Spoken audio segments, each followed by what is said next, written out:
আজ 6 বছর পর ঠিক ওই জায়গাটা এসে দাঁড়িয়েছি যেখানে আমার প্রাইভেট স্যারকে আমি প্রপোজ করেছিলাম। বলেছিলাম, স্যার আই লাভ ইউ। এখন সব অতীত। আমি মাঝে মধ্যে এখানে এসে দাঁড়াই, মনটা হালকা হয়, বুকের ওপর থেকে একটা চাপ কমে যায়, যেন আমার প্রিয় মানুষের ঘ্রাণ এই বাতাসের সঙ্গে মিশে আছে। এই জায়গাটা আমাকে টানে, ভীষণ টানে। এখানে কখনো মানুষে ভরে ওঠে, আবার কখনো কি শান্ত। চোখের পাতাটা ছলছল করে উঠল নিমেষে। আমি ইতি চৌধুরী, বাবা মার একমাত্র মেয়ে। আমার পরে আর কোনো সন্তান হয়নি, তাই আমাকে বেশ আদর যত্ন দিয়েই বড় করেছেন তারা। আমি একজন ডক্টর। 6টা বছরে নিজেকে পরিপূর্ণ গুছিয়ে তুলতে পেরেছি, শুধু মুভ অন করতে পারিনি।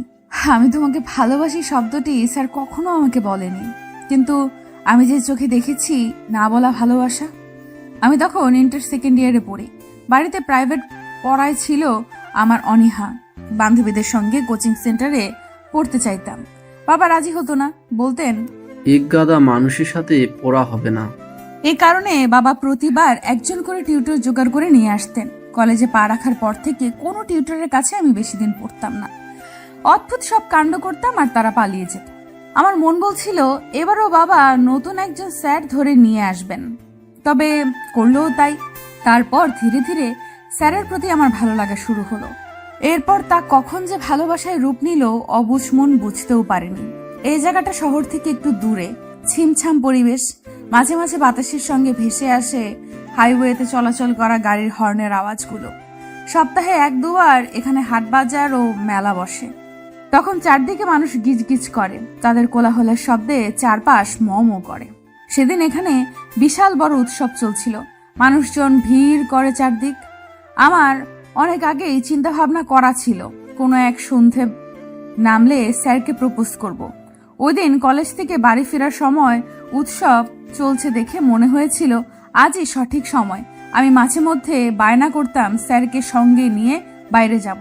স্যার প্রথম না করলেও পরে ঠিক সঙ্গে যেতেন। একদিন স্যারকে নিয়ে বাইরে বের হই।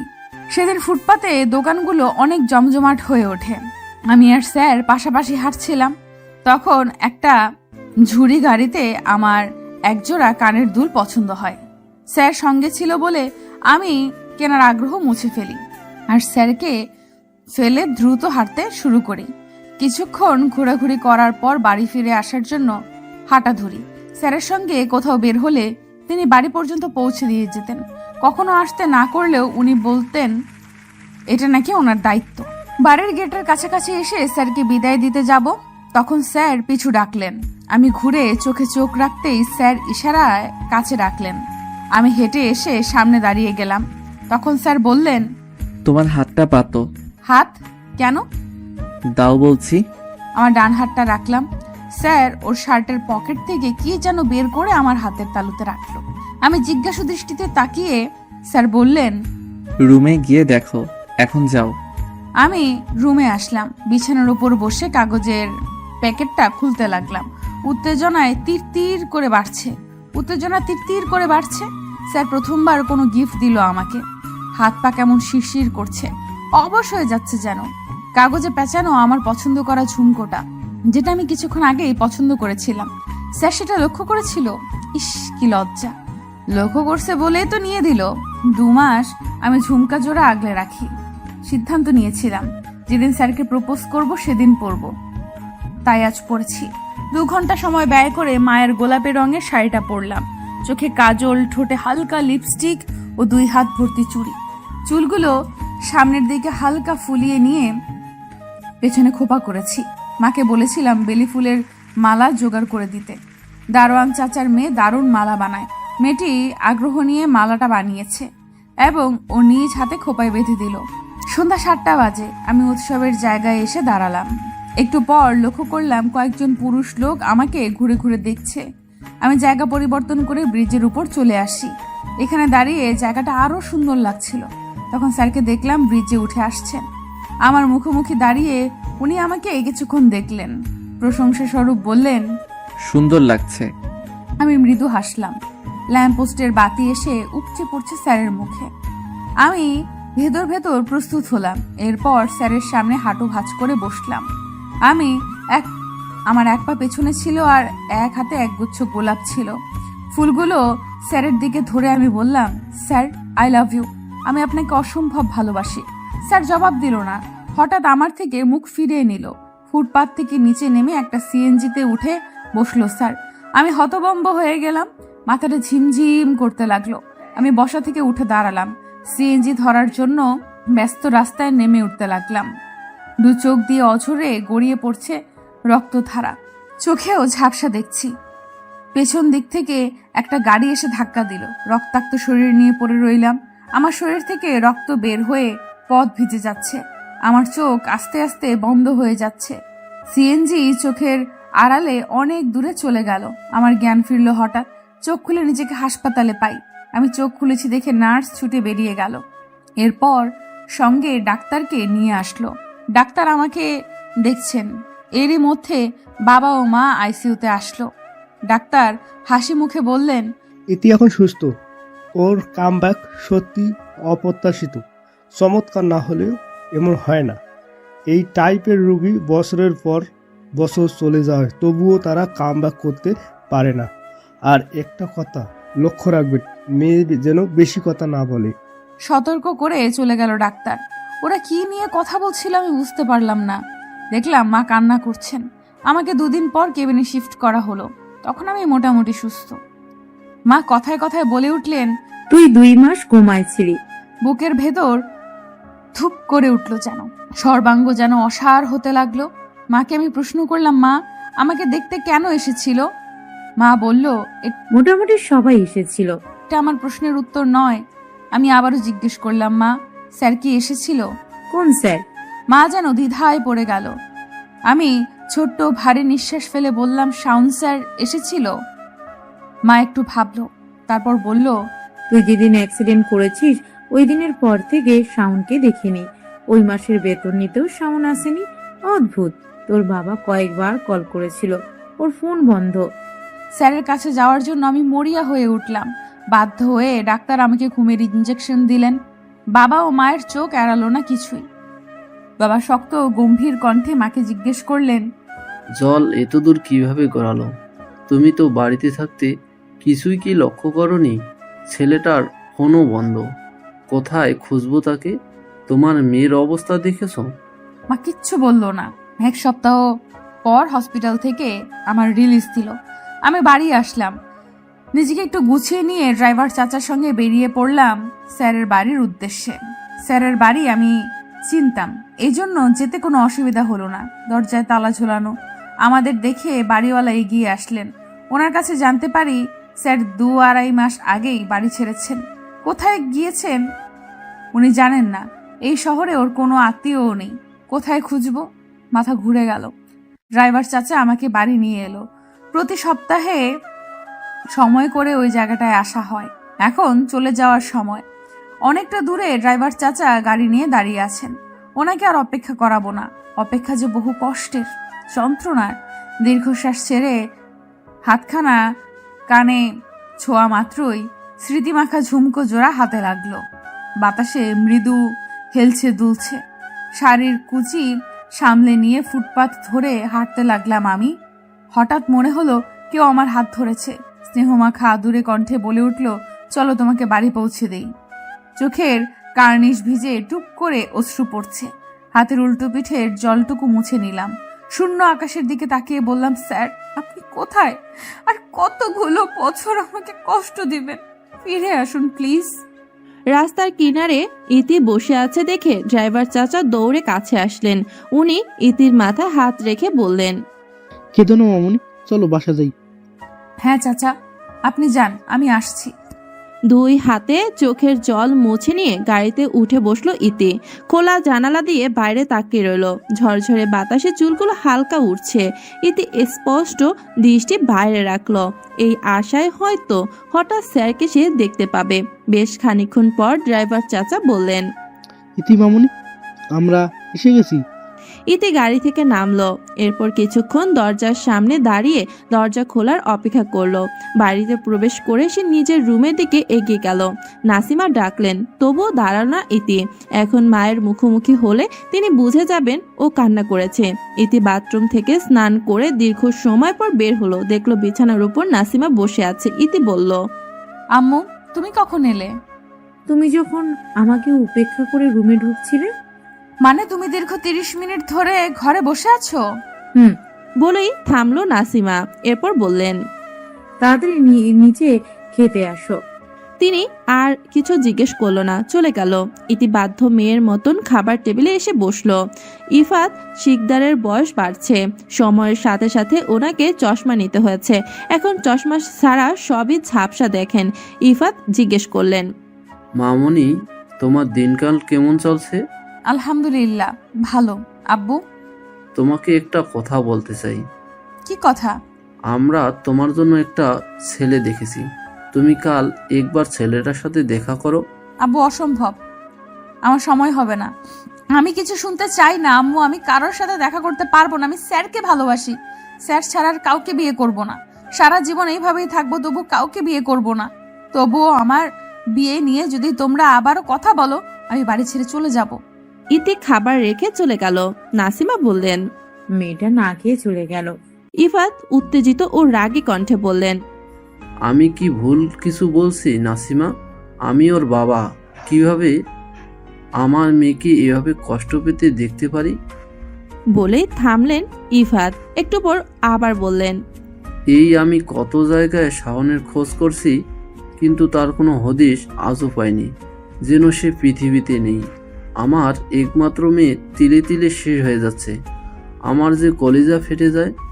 আমি শুধু আমার মেয়েকে সুখী দেখতে চাই। এটা কি আমার অপরাধ? নাসিমা বললেন, আমি পরে ওকে বুঝিয়ে বলবো। তুমি খেয়ে ওঠো। দীর্ঘ নিঃশ্বাস ফেললো ইফাত শিকদার। বললেন, আমার মেয়ে না খেয়ে চলে গেল, আমি খাবো কিভাবে?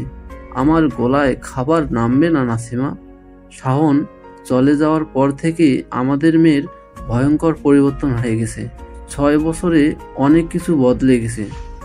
শুধু শ্বাস প্রশ্বাস চলছে, ওর যেন জীবন্ত লাশ। নাসিমা মেয়ের রুমে আসলেন। ইতি রুমে নেই। বাথরুমে ও বারান্দা চেক করলেন, সেখানেও নেই। নাসিমা ছাদে আসলেন, দেখলো তার মেয়েটা এক কোণায় দাঁড়িয়ে আছে। তিনি গলা তুলল, এত রাতে ছাদে আসছো কেন? আম্মু আমাকে একা থাকতে দাও। ইতি, তুমি আমাদের একমাত্র মেয়ে। তোমাকে আমরা এভাবে আর দেখতে পারছি না। আমরা চাই তোমার একটা কুল হোক। আম্মু আর কিছু বলবে না। আমি স্যারের জায়গায় কাউকে ভাবতে পারি না। এটা অসম্ভব। সাউন্ড 6 বছর ধরে চলে গেছে, আর তুমি এখনো তাকে আঁকড়ে আছো কেন? আমি বাসা থেকে চলে যাব। আমাকে দেখবে না, তোমাদের কষ্টও হবে না। ইতি, নাসিমা ধমক দিলেন। এরপর করুণ কণ্ঠে বললেন, আমরা তোমাকে আর কিছু বলবো না। তোমার যা খুশি করো, কিন্তু বাড়ি ছেড়ে কোথাও যাবে না। তোমাকে ছাড়া আমরা বাঁচতে পারবো না। নাসিমা কান্না লুকিয়ে চলে গেল। ইতি আকাশের দিকে দৃষ্টি স্থির করলো। চোখে তারও ছলছল করছে। ইতি অকপটে বলল, স্যার আপনাকে ছাড়া থাকা আমার জন্য খুব কঠিন। ইতি চোখ বন্ধ করলো। চোখের পাতায় ভেসে উঠল পুরনো স্মৃতিগুলো। 6 বছর আগে সকাল 8:30, মঙ্গলবার 28 আগস্ট 2015। কুয়াশাচ্ছন্ন সকাল। হালকা কুয়াশায় ঢাকা প্রকৃতি। সকালে কুয়াশায় ঢাকা থাকে। সকালের শিশিরে ঘাস ভেজা মৃদু ঠান্ডা বাতাসের সাথে সাথে শীতের মেজাজ। ভোর যখন হালকা কুয়াশায় ঢেকে যায়, তখন ধীরে ধীরে সূর্য দেখা যায়। সূর্যের রোশনি জানালার কাছে ঢুকে ঘরে পড়ে। আলমারির কাভার থেকে কলেজের পোশাক খুঁজতে লাগলো ইতি। সহসা চিৎকার করে বলে উঠল, আম্মু আমার পোশাক খুঁজে পাচ্ছি না, একটু খুঁজে দাও। নাসিমা বললেন, আমি রান্না করে নাস্তা বানাচ্ছি, তুমি দেখছো না? আজ নিজে নিজে খুঁজে নাও। ইতি বলল, আম্মু আমার দেরি হয়ে যাচ্ছে, খুঁজে দাও না। নাসিমা বিরক্তিকর কণ্ঠে বললেন, এই মেয়েকে নিয়ে যে কি করব? এত বড় হয়ে গেছে, অথচ নিজের জিনিসপত্র নিজে খুঁজে পারে না। পুরো দিন আমাকে জ্বালিয়ে মারবে। আম্মু এটা পাচ্ছি না, ওটা পাচ্ছি না, উফ। মা, চিৎকার করছো কেন? ধমক দিল নাসিমা। আলমারির ভেতর একটু খোঁজাখুঁজির পর পোশাক পেয়ে গেলেন তিনি। তারপর বললেন, এই যে তোমার পোশাক, তুমি একটা কাজও ঠিক মতো করতে পারো না। তোমার কি হবে ইতি, একমাত্র আল্লাহ জানেন। আম্মু জামাটা দাও। রেডি হয়ে নিচে আসো, নাস্তা করে তারপর বের হবা। ঠিক আছে। ইফাত শিকদার বসে সকালে নিউজ পেপার পড়ছেন। হঠাৎ বললেন, ইতি মামনি, গুড মর্নিং। গুড মর্নিং আব্বু। বাবা মেয়ে দুজনে এসে নাস্তা করে নাও। ইতি ওর বাবার পাশের চেয়ার টেনে বসলো। ইতিকে ওর বাবা খাইয়ে দিচ্ছেন। সহসা ইতি পেট ভরে গেছে। সে উঠে দাঁড়ালো। তারপর বলল, কিসের বিয়ে? আমি তো বিয়েই করবো না, দেরি হয়ে যাচ্ছে, আমি এখন যাই। ইফাত শিকদার বললেন, দাঁড়াও, তোমাকে একটা কথা বলার আছে। ইতি দাঁড়িয়ে গেল। ইফাত বললেন, আজ থেকে নতুন স্যার আসবে তোমাকে প্রাইভেট পড়াতে। ছেলেটা খুবই ভদ্র। এর আগে স্যারেরা এক সপ্তাহ ওকে টিকে নেই, জানি না কি করো, তারা ভয়ে পালিয়ে যায়। ওর সাথে কোনো দুষ্টুমি করবে না, বুঝেছো? নাসিমা বললেন, এখন থেকে একটু শাসন করো। তোমার মেয়ের ওর বন্ধুদের সাথে মিলামেশা বন্ধ করো। বন্ধুদের জন্যই দিন দিন ফাজিল হচ্ছে। ইতি ঠোঁট উল্টিয়ে হাসলো। মনে মনে ভাবলো, আম্মু, তুমি যে বন্ধুদের ফাজিল বলছো, আমি সে দলের প্রধান। ইফাত বললেন, দিন দিন বড় হচ্ছ ইতি, এখন থেকে ম্যাচুর হও। ইতি ওর বাবার সঙ্গে কথা শেষ করে বাড়ি থেকে বেরিয়ে গেল।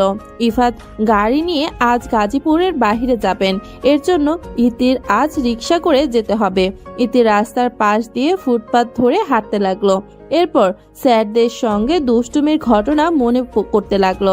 একজন স্যার তিনি ভীষণ বোকাশোকা ছিল।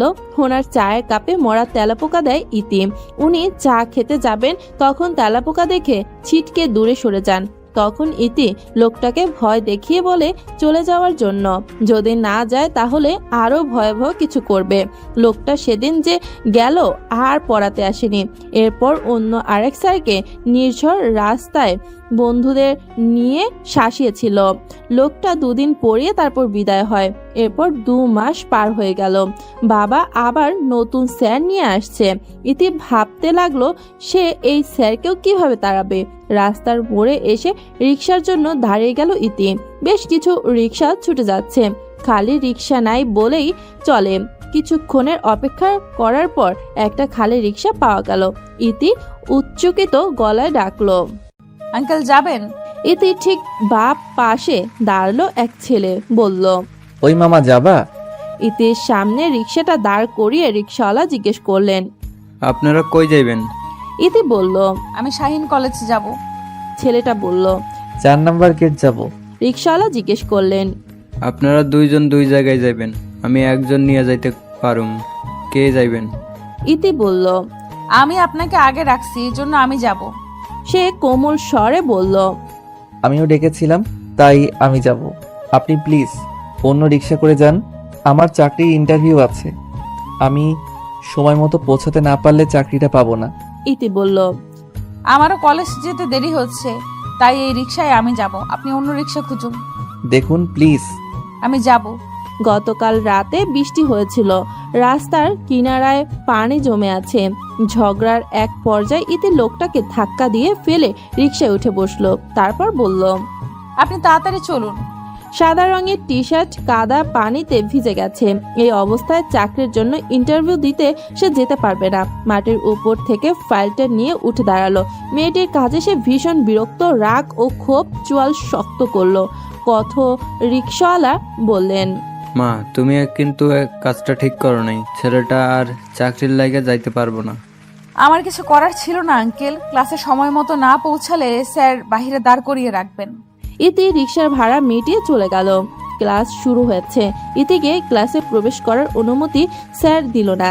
ক্লাস শেষ না হওয়া পর্যন্ত সে বাইরে দাঁড়িয়ে থাকলো। দ্বিতীয় ক্লাসে প্রবেশ করে। 2টো ক্লাস শেষ হলো। ইতির বন্ধুরা তাকে ঘিরে বসলো। তারপর মিম জিজ্ঞেস করলো, কি রে, কি হয়েছে? কথা বলছিস না কেন? 2টো ক্লাসেই চুপ ছিলি। ইতি ওদের সাথে বিষয়টি শেয়ার করলো। ওরা হেসে লুটিয়ে পড়েছে। আবরু বলল, এরকম ঘটনা এই প্রথম না, এর আগে এমন বহুত কাজ করছিস। মুন্নি বলল, ছেলেটার সাথে এমন করা উচিত হয়নি। সে তো বলেছিল তার চাকরির ইন্টারভিউ আছে। নিশ্চিত আমার ময়লা শরীরে ইন্টারভিউ দিতে যেতে পারেনি। রুবেল বলল, যা হওয়ার হয়ে গিয়েছে, এখন সেসব নিয়ে মাথা ঘামালে কি সব সলভ হয়ে যাবে? আচ্ছা, এসব এখন বাদ দে, চল ফুচকা খেতে যাই, আর সব বিল তানিম দিবে। তানিম আটকে উঠল। আমি কেন দিব? রুবেল বলল, তুই দিবি, কারণ গতবার আমি দিয়েছিলাম। আবরু ইতির গা ঘেঁষে বসলো, তারপর জিজ্ঞেস করলো, ছেলেটা দেখতে কেমন? ইতি একটু ভাবলো, বলল, আমি তার যথেষ্ট কাছাকাছি ছিলাম, তাই তাকে ভালো মতো দেখতে পেয়েছি। তার শরীরের গঠন অনেক ভালো, পেশিবহুল ছিল না, পাতলা ও লম্বা, আর সবচেয়ে বৈশিষ্ট্য ছিল তার চোখ। আমার মনে হয়েছিল দেখতে বাঘের মতো। সে ব্যক্তিগতভাবে অত্যন্ত সুদর্শন আর খুব সুন্দর ছিল। তার ত্বক ফরেনারের মতো পরিষ্কার, এবং সে আমার সঙ্গে কথা বলার সময় মাথা নিচু করেই কথা বলছিল। বোধহয় মেয়েদের সঙ্গে কথা বলতে লজ্জা পায়। মিম বলল, তোকে শুধু জিজ্ঞেস করা হয়েছে ছেলেটা দেখতে কেমন, তুই পুরো ডিটেলসে সব বলছিস। ইতি বাকরুদ্ধ। মুন্নি বলল, এসব ছেড়, বিকেলে ফুচকা খেতে যাবি? ইতি বলল, আমার যাওয়া হবে না। এক নিঃশ্বাসে ইতি বলল, আমাকে পড়ানোর জন্য আজকে নতুন স্যার আসবেন। ওরা অবাক হলো, অস্পষ্ট স্বরে জিজ্ঞেস করলো। আবার? রুবেল জিজ্ঞেস করলো, এই স্যারের সঙ্গে কি করবি? ইতি বলল, ভাবছি। কলেজ গেটের সামনে গাড়ি নিয়ে অপেক্ষা করছেন আব্দুল মিয়া। ইতি বের হতে সে এগিয়ে এলো। ইতি জিজ্ঞেস করলো, চাচা আব্বুর সাথে যাওনি? আব্দুল বললেন, মামনি বড় সাহেব অফিসে গাড়ি নিয়ে গেছে, তুমি এখন গাড়িতে উঠো, ম্যাডাম বলেছেন তাড়াতাড়ি বাসায় যেতে। ইতি গাড়িতে বসলো। আব্দুল গাড়ি চালাচ্ছিল, এর মাঝে একবার জিজ্ঞেস করলেন, আজ কলেজে আসতে তোমার কোনো সমস্যা হয়নি তো? কোনো সমস্যা হয়নি চাচা। আব্দুল আর কিছু বলল না, নিঃশব্দে গাড়ি চালাতে লাগলেন। সদর দরজা খোলা। ইতি চুপচাপ ভেতরে চলে গেল। নাসিমা রান্নাঘরে কিছু কাজ করছে। ইতি হঠাৎ পেছন থেকে চিৎকার করে উঠল, হৌ! নাসিমা অবাক। মা ভয় পেয়েছে দেখে ইতি হেসে উঠল। নাসিমা একটু রাগী গলায় বললেন, ইতি? ইতি ঠোঁটে একটা হাসি ঝুলিয়ে বলল, আম্মু তুমি ভয় পেয়েছো? নাসিমা একটা কাপড় নিয়ে হাত মুছে বললেন, পাঁজি মেয়ে, দাঁড়াও, আমি তোমাকে মজা দেখাচ্ছি। ইতি আর দাঁড়ায় না, রুমে ছুটে গেল। মাকে ভয় পাইয়েছে ভাবতেই একা একা খাটে বসে অনেকক্ষণ হাসলো। তারপর ফ্রেশ হতে বাথরুমে ঢুকলো। একটু পর বারান্দায় গিয়ে দাঁড়ালো। আগন্তুকের কথা ভেবে হঠাৎ মন খারাপ হয়ে গেল তার। একজন তার জন্য চাকরি পায়নি, নিজেকে অপরাধী মনে হতে লাগলো। ছেলেটির সাথে আবার দেখা হলে ক্ষমা চাওয়ার সিদ্ধান্ত নিয়েছে ইতি। হঠাৎ দরজায় টোকা পড়লো। কাজের মহিলা খালেদা দাঁড়িয়ে আছে। ইতি তাকে দেখে জিজ্ঞেস করলো, আন্টি আপনি ছুটিতে গ্রামে গিয়েছিলেন, কবে আসছেন? খালেদা বলল, দুপুরে আসছি মামুনি, বড় তোমারে খাইতে রাখে, এই দুপুরেই নতুন স্যার আইব। যান, আমি আসছি। স্যারের কথাটা শুনে কপাল ভাঁজ হয়ে গেল। সে খাবারের প্লেট নিয়ে টিভির সামনে বসে টম অ্যান্ড জেরি দেখে দেখে খেতে লাগলো। নাসিমা হঠাৎ বলে উঠল, খাওয়ার সময় টিভি দেখে কে? আম্মু সবাই দেখে। টম এন্ড জেরি দেখে দিন দিন তাদের মতো হয়ে যাচ্ছ। এখন টিভি বন্ধ করে তাড়াতাড়ি খাওয়া শেষ করে পড়তে বসো, যাও। শাওন কিছুক্ষণের মধ্যে চলে আসবে। ইতি ভুরু কুচকে বলল, মা শাওন কে? নাসিমা খানিকটা বিরক্ত কণ্ঠে বললেন, নাম ধরে বলছো কেন? কতদিন তোমাকে বলেছি বড়দের নাম ধরে ডাকবে না। ইতি অবাক কণ্ঠে বলল, আমি কি করে বুঝবো সে বড় না ছোট? নাসিমা খানিকটা রাগী গলায় বললেন, শাওন আহমেদ তোমার নতুন টিউটর। ইতি বিড়বিড় করে বলল, এই নতুন স্যারকে নিয়ে কি করব? কেউ কল্পনাও করতে পারবে না। আমি রুমে যাচ্ছি। ইতি কাতর স্বরে বলল। নাসিমা বেগম তার মেয়েকে শাসনে রাখতে চাইলেও স্বামীর অতিরিক্ত আদর মেয়েটিকে বানর হয়ে যাচ্ছে। রোজ একজন হলেও তার নামে বিচার আনবে। নাসিমা শাসন করতে গেলে ইফাত বাধা দেয় আর বলে, এখনই তো বয়স, এই বয়সে দুষ্টুমি না করলে কবে করবে? ইতি টেবিলে বসে আছে, গালে হাত রেখে বইয়ের পাতা উল্টাতে লাগলো। হঠাৎই একটি পুরুষালী কণ্ঠস্বর শোনা গেল। সমস্ত অলসতা দূর হয়ে গেল তার। আসসালামু আলাইকুম। ইতি বইটা বন্ধ করে বলল, ওয়ালাইকুম। পুরুষ লোকটার মুখ দেখা মাত্র ইতি চেয়ার ছেড়ে উঠে দাঁড়ালো। পাশে দাঁড়িয়ে আছেন নাসিমা বেগম। মৃদু স্বরে বললেন, ইতি অর্ধেক সালাম দিলে কেন? ইতি তাড়াতাড়ি বলল। ওয়ালাইকুম সালাম। ইতিকে দেখে লোকটার চিনতে বিড়ম্বনা হলো না। সে চোখ বুলিয়ে আবার মাথা নিচু করলো। নাসিমা ইতিকে বললেন, উনি তোমার স্যার সাউন্ড। ইতির গলা শুকে কাঠ হয়ে যাচ্ছে। সকালে যা হয়েছে এই লোকটির যদি মাকে বলে দেয়, মা তাকে খুব বকাঝকা করবে। ইতি ভয়ে ঢোক গেল।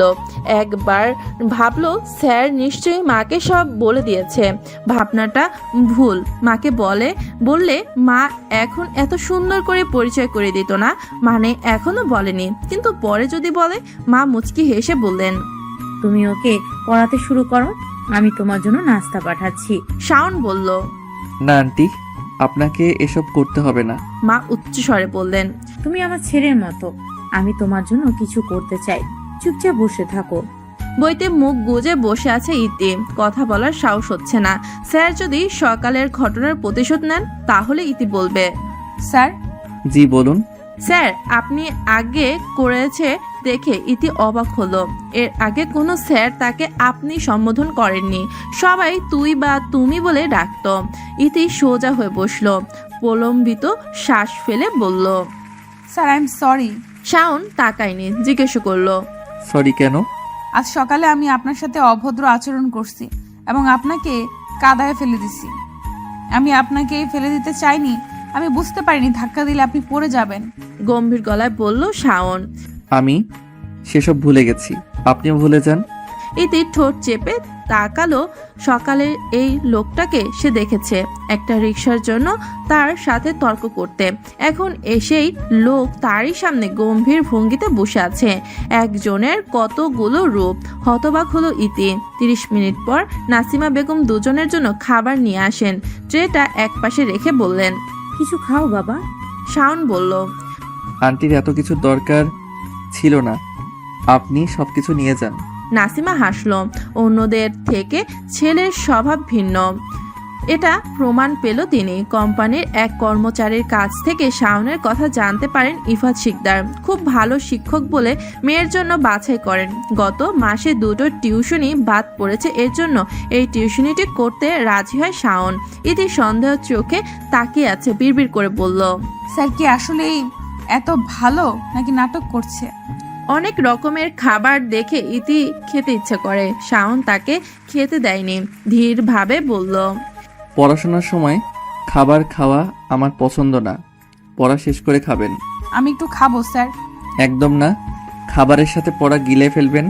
ইতি মায়ের দিকে তাকিয়ে করুণ গলায় বলল, মা আমাকে একটু দাও। নাসিমা খাবার নিয়ে চলে গেল। ইতি মুখ ঘুরিয়ে শাওনের দিকে তাকালো। একটা দীর্ঘ নিঃশ্বাস ফেলে বইটা বের করলো। শাওন বাঁকা করে হাসলো। ইতি বলল, আপনি ইচ্ছে করে এমন করেছেন। আমি কি করলাম? আমাকে খেতে দেননি। শাওন কিছু বলল না। ইতি ঠিক করলো এর প্রতিশোধ সে তুলবে। লেখার মাঝখানে হঠাৎ বলল, স্যার আমার কলমে কালি ফুরিয়ে গেছে, ওই টেবিলের 2 নাম্বার ড্রয়ারে কলম রাখা আছে, আমাকে একটু এনে দিবেন? আচ্ছা, আমি নিয়ে আসছি। ড্রয়ারে কলম না পেয়ে স্যার বলল, এখানে কলম নেই। নাই মানে? সরুন, আমি দেখছি। ইতি হঠাৎ স্যারের পায়ে পা রেখে দাঁড়ালো। শাওন অস্পষ্ট স্বরে বলল, ইতি, আপনি আমার পায়ের উপর দাঁড়িয়েছেন। সরি স্যার, আমি দেখিনি। ইতি নতুন স্যারকে তাড়ানোর বুদ্ধি এটে আগে থেকে উঁচু জুতা পরেছিল। শাওনের পায়ে জুতোর দাগ স্পষ্ট দেখা যাচ্ছে। সে পা নাড়াতে পারছে না। মজা করতে গিয়ে সে বেশ ভালোই ব্যথা পেয়েছে। ইতি ছুটতে নিচে চলে গেল। সে একটা বরফের ব্যাগ এনে শাওনের পায়ে চেপে ধরল। জায়গাটা লাল হয়ে ফুলে উঠেছে। ইতি বলল, স্যার আপনার ব্যথা কমছে? মোটামুটি। এগুলো রাখুন, আপনি পড়তে বসুন। এই অবস্থায় শেখাবেন কি করে স্যার? আজ থাক, আপনি বরং বাড়ি যান, আজ আমি একাই পড়ে নেব।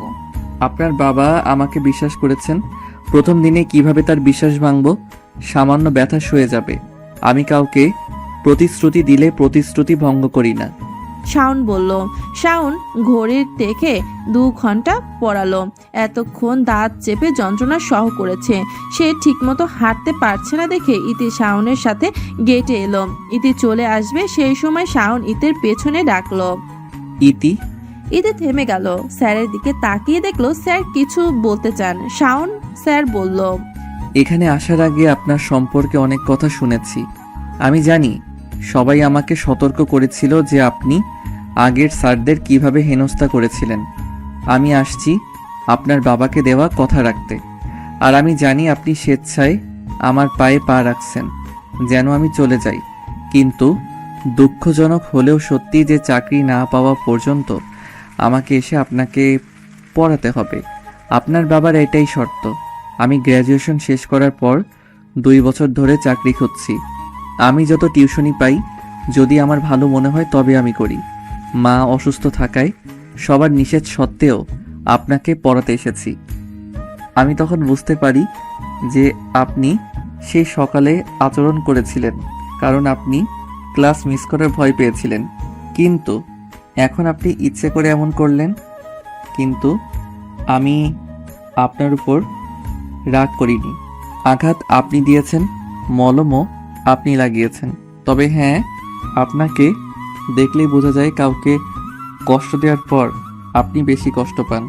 এই জন্য একটা পরামর্শ দেব, রাগ ধীরে ধীরে বাড়লে মাটির দিকে তাকিয়ে থাকুন, ভয় পাবেন না। আমি আপনার বাবা মায়ের কাছে অভিযোগ করব না। আজ আসি। ইতি মাথা নিচু করে দাঁড়িয়ে রইল। সে কি বলবে, শব্দ খুঁজে পেল না। খানিকটা পা খুঁড়িয়ে খুঁড়িয়ে স্যার চলে যাচ্ছেন। ইতির চোখ জলে ভিজে গেছে। খালেদা আবর্জনা ফেলতে বেরিয়ে এলো। হঠাৎ ইতিকে দাঁড়িয়ে থাকতে দেখে বললেন, ইতি মামুনি, তুমি রোদে দাঁড়াই আছো কেন? ইতি উত্তর দিল না, ছুটতে গেল রুমে। দরজা বন্ধ করে বিছানায় শুয়ে বালিশে মুখ গুজে কাঁদে। ইতি অনেকক্ষণ কেঁদে তারপর ঘুমিয়ে পড়ল। রাতে নাসিমা বেগম খাবারের জন্য ডাকতে এসে দেখেন মেয়েটি ঘুমাচ্ছে, তাই আর ডাক দেয়নি। খাবার ঘরে রেখে চলে যান। ইতি রাতে ঘুম থেকে ওঠেনি। দূর থেকে একটা শব্দ শোনা যাচ্ছে। ইতি পিটপিট করে চোখ খুলল। ফজরের আজান দিচ্ছে। মোবাইল ফোনে সময় দেখে নামাজের জন্য উঠে গেল। আজ মোনাজাতে অনেক লম্বা করে প্রার্থনা করতে করতে ইতি অনেকক্ষণ কাঁদল। জীবনের সবকিছুর জন্য ক্ষমা চাওয়ার পর নামাজ শেষ করে যায় নামাজ ভাঁজ করে রেখে তারপর রুম থেকে বারান্দায় চলে গেল। সিক্ত সকাল, উষ্ণ হাওয়া শরীরকে হালকা করে তুলেছে। গাছের ডালে ছোট্ট পাখিটি কিচিরমিচির করে। খাবারের সন্ধানে তার বড় বড় ডানা ঝাপটায়। সূর্যের আলো মিষ্টি, এত উজ্জ্বল নয়। ইতি কিছুক্ষণ দাঁড়িয়ে রুম থেকে বের হয়ে গেল। নাসিমা আর খালেদার রান্নাঘরে নাস্তা তৈরি করছে। নাসিমা বেগম হঠাৎ ইতিকে দেখে বললেন, আজ এত ভোরে উঠছো কি করে? গতকাল সন্ধ্যায় ঘুমিয়েছিলাম আম্মু, আর আজ ফজরের আজানের সময় ঘুম ভাঙলো। সে কি, রাতে উঠোনি? না। রাতে তোমার ঘরে খাবার রেখে এসেছিলাম, সম্ভবত সেটাও খাওনি। আম্মু, তুমি আবার কখন খাবার রেখে এসেছো? তখন তুমি ঘুমাচ্ছ। ইতির মনটা আজ খুব ভালো। সে হেসে মায়ের কাছে গিয়ে বলল, আম্মু, আমি তোমাকে রান্না করতে সাহায্য করতে চাই। নাসিমা বেশম খেলো যেন, হতবম্ব কণ্ঠে বললেন, আর সূর্য কোন দিক থেকে উঠেছে? নাসিমা মৃদু হাসলো। তারপর ইতির মাথায় হাত বুলিয়ে বলল, তোমাকে কিছু করতে হবে না, তুমি রুমে গিয়ে পড়তে বসো। ইতি গেল না। সে পেঁয়াজ কাটতে এগিয়ে গেল। খালেদা বললেন, মামুনি, আমারে দাও। আমি পারবো। ইতি পেঁয়াজ কাটতে লাগলো। চোখ জ্বালা পোড়া করে টপ টুপ করে অশ্রু পড়ছে। ইতির চোখে হাত ছুঁয়ে বলল, আম্মু, চোখ জ্বলছে। নাসিমা বললেন, তাড়াতাড়ি চোখে পানি দাও। জোরে হেসে বললেন খালেদা। তারপর বললেন, সকলে পেঁয়াজ কাটতে পারে না মামুনি, আমি আগেই কইছিলাম আমারে দিতে। ইফাত শিকদার ড্রয়িং রুমে বসে খবর পড়ছেন। হঠাৎ নাসির শব্দ শুনে রান্নাঘরের দিকে এগিয়ে গেল। ইতির অবস্থা দেখে আন্দাজ করলেন এখানে কি হয়েছে। ইফাত শিকদার কড়া গলায় বললেন, আমার মেয়ে কাটছে আর তুমি হারছো? বলেই থামলেন। তারপর ইতির কাছে গিয়ে বলল, মামুনি, ছুরি রাখো, তোমাকে এসব করতে কে বলেছে? খালেদা বললেন, স্যার, আমরা কই নাই, ইতি মামুনি আমগো হেল্প করতে আইছে। ইফাত শিকদার বললেন, আহা খালেদা, ওটা হেল্প হবে না, বলুন হেল্প। খালেদা কিছুক্ষণ চুপ করে থাকেন। তারপর বললেন, খালি। ইতি হঠাৎ করে হেসে উঠল। নাসিমা বললেন, তোমার মেয়ের হঠাৎ রান্নার প্রতি আগ্রহ তৈরি হয়েছে। ইতি রাতে জানে না মেয়েরা প্রথমবার রান্না শেখে মায়ের কাছ থেকে, তার মেয়ের বেলায় না হয় উল্টোই হলো। ইফাত শিকদার ইতিকে রান্না শেখানোর সিদ্ধান্ত নেন।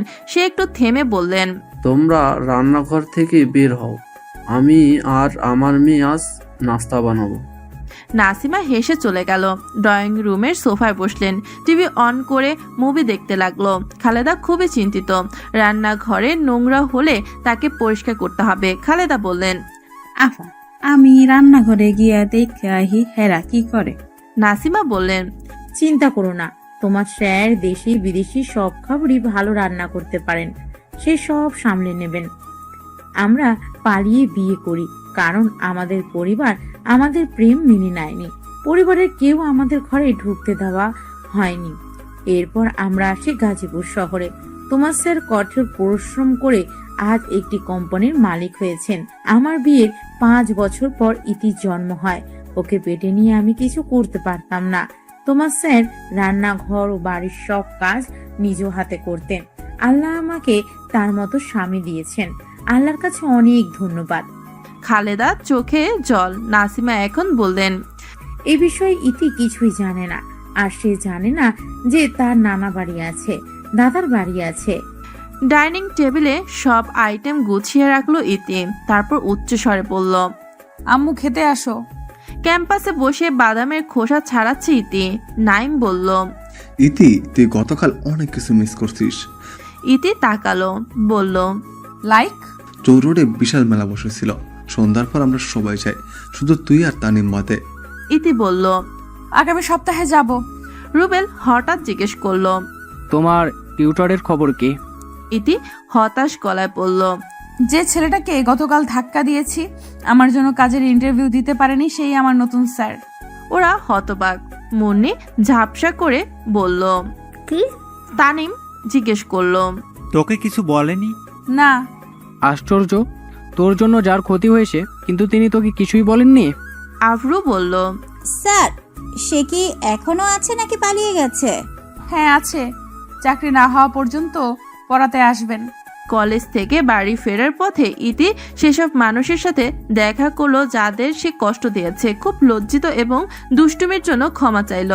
মুন্নি অবাক গলায় বলল, ইতি বদলে গেছে, সে আগের মতো নেই। তুই ঠিক বলেছিস, বলল রুবেল।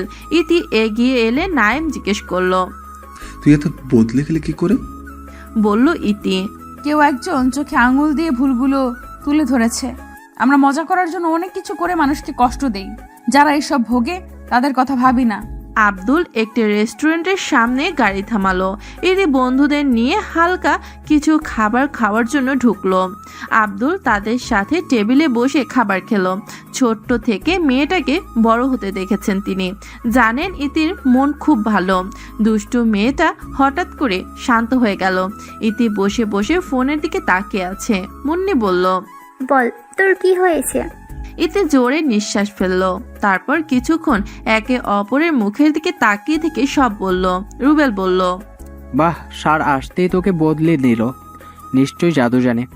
মুন্নি জিজ্ঞেস করলো, কি ধরনের জাদু? কথার জাদু। নাসিমা বেগম বাইরে খাবার পছন্দ করেন না। তিনি মনে করেন অন্যরা বাড়ির মধ্যে যত্ন করে রান্না করেন না। তিনি ইতিকে প্রায় বাইরে খেতে নিষেধ করেন এবং ভেবে যে সেসব খাবার খাওয়া শরীরের জন্য ক্ষতিকর। আজ ইতি বাইরে থেকে খেয়ে আসছে শুনে রাগান্বিত কণ্ঠে বললেন, তুমি বন্ধুদের নিয়ে বাসায় আসোনি কেন? আমি সবাইকে রান্না করে খাওয়াতাম। বাইরে খাবার শরীরের জন্য ভালো নয়, কবে বুঝবে? কিছুক্ষণ পর স্যার পড়াতে আসবেন, তাই নাসিমা বেগম বেশি চিৎকার করলেন না। ইতি বইটা দিয়ে পড়ার চেষ্টা করলো। স্যার সালাম দিয়ে রুমে প্রবেশ করলেন। ইতি নিজেকে গুটিয়ে নিল। স্যার করুণ গলায় বলল, আই এম সরি, আমি একটু দেরি করে এসেছি, রাস্তার কাজ চলছে, অন্য রাস্তা দিয়ে ঘুরে আসতে হয়েছে। ইতি মাথা নিচু করে রইল। শাওন স্যার হঠাৎ করে বললেন, আজকে আপনার একজন স্যারের সঙ্গে দেখা হয়েছিল, তিনি আমাকে বলেছেন যে আপনি তার কাছে গিয়ে ক্ষমা চেয়েছেন। শুনে ভালো লাগলো। আমরা সবাই মানুষ, আমাদের কাউকে ছোট করা উচিত না। ইতি মুগ্ধ চোখে তাকিয়ে আছে স্যারের দিকে। শাওন ইতির দিকে তাকিয়ে দেখে যে সে তার দিকে তাকিয়ে আছে। হঠাৎ করে গলাটা কর্কশ হয়ে উঠল, আঙ্গুলে তুড়ি বাজিয়ে বলল, ইতি আপনি আমার কথা শুনেছেন? হ্যাঁ স্যার। শাওন বলল, আমার দিকে না তাকিয়ে বাইরের দিকে তাকান। জি স্যার। শাওন ভুরুকুটি করল। আপনি তোতলা? ইতি চোখ বড় বড় করে মেলে বলল, হ্যাঁ। না, তাহলে তোতলাচ্ছেন কেন? আমি মোটো তোতলাইনি স্যার। ইতি একটু রাগ হলো। শাওন মৃদু হাসলো। এখন পড়ুন। নাসিমা বেগম খালেদাকে দিয়ে কফি পাঠান। দরজার সামনে থেকে খালেদা বললেন, স্যার আসমু? হ্যাঁ আসুন। স্যার আপনার কফি। জি রাখুন। খালেদা চলে গেলেন। স্যার কফির মগটা নিয়ে ঠোঁটে ছুঁয়ে অদ্ভুত শব্দ করলেন। ইতি একবার চোখ সরু করে দেখলো। ইতি তাকিয়ে আছে দেখে শাওন হাতের কফির মগটা ইতির দিকে এগিয়ে দিয়ে বলল, কি আপনি খাবেন? ইতি ঠোঁট উল্টে ফেললো। ওর রাগ লাগলো, বলল, কারোর মুখের খাবার খাই না। তাহলে বারবার তাকাবেন না, বদনজর লাগবে। ইতি রাগ ক্রমশ বাড়তে থাকে। সে বই বন্ধ করে স্যারের দিকে তাকালো। মনে মনে বলল, ইচ্ছে করছে এক ঘুষিতে 32টা দাঁত ফেলে দেই। নির্ঘাত ভালো হয়ে গেছি বলে কিছু করছি না। এক সপ্তাহ কেটে গেল। সবাই ইতির পরিবর্তন লক্ষ্য করছে। ইফাত শিকদার উচ্ছ্বসিত। ইতির শান্ত আচরণ তার পছন্দ হয়েছে। ইতি কলেজের উদ্দেশ্যে রওনা দিল। সে এখন সব সময় হাসি খুশি থাকে। মুন্নি এলো ইতির পাশে বসে বলল, কি চলছে তোর পেটে? মানে? রুবেল ইতির কপালে টোকা দিয়ে বলল, তুই এ সপ্তাহে 1000বার স্যারের নাম বলেছিস। তার প্রতিদিনের গল্প এখন আমাদের মুখস্থ। তোকে দেখে ছেলেমেয়েরা বলে দিবে তুই স্যারের প্রেমে পড়েছিস। আফরো জিজ্ঞেস করলো, তোর আর স্যারের মধ্যে কি চলছে? কিছুই চলছে না। নাইম বলল। স্যারের নাম কি যেন? মিম বলল, শাওন আহমেদ। তোরা ভুল ভাবছিস। আমরা কি ভুল ভাবছি? স্যারের কথা বলার সময় তোর চোখে মুখে হাসি ঘটে, এগুলো কি ভুল? ইতি মর্মাহত। সে বলল, স্যারকে আমার ভালো লাগে, তার কথা শুনতে ভালো লাগে। সে কথা বলার সময় তাকিয়ে থাকতে মন চায়। আজকাল তাকে দেখতে না পেলে আমার গুজবাম্প অনুভব হয়।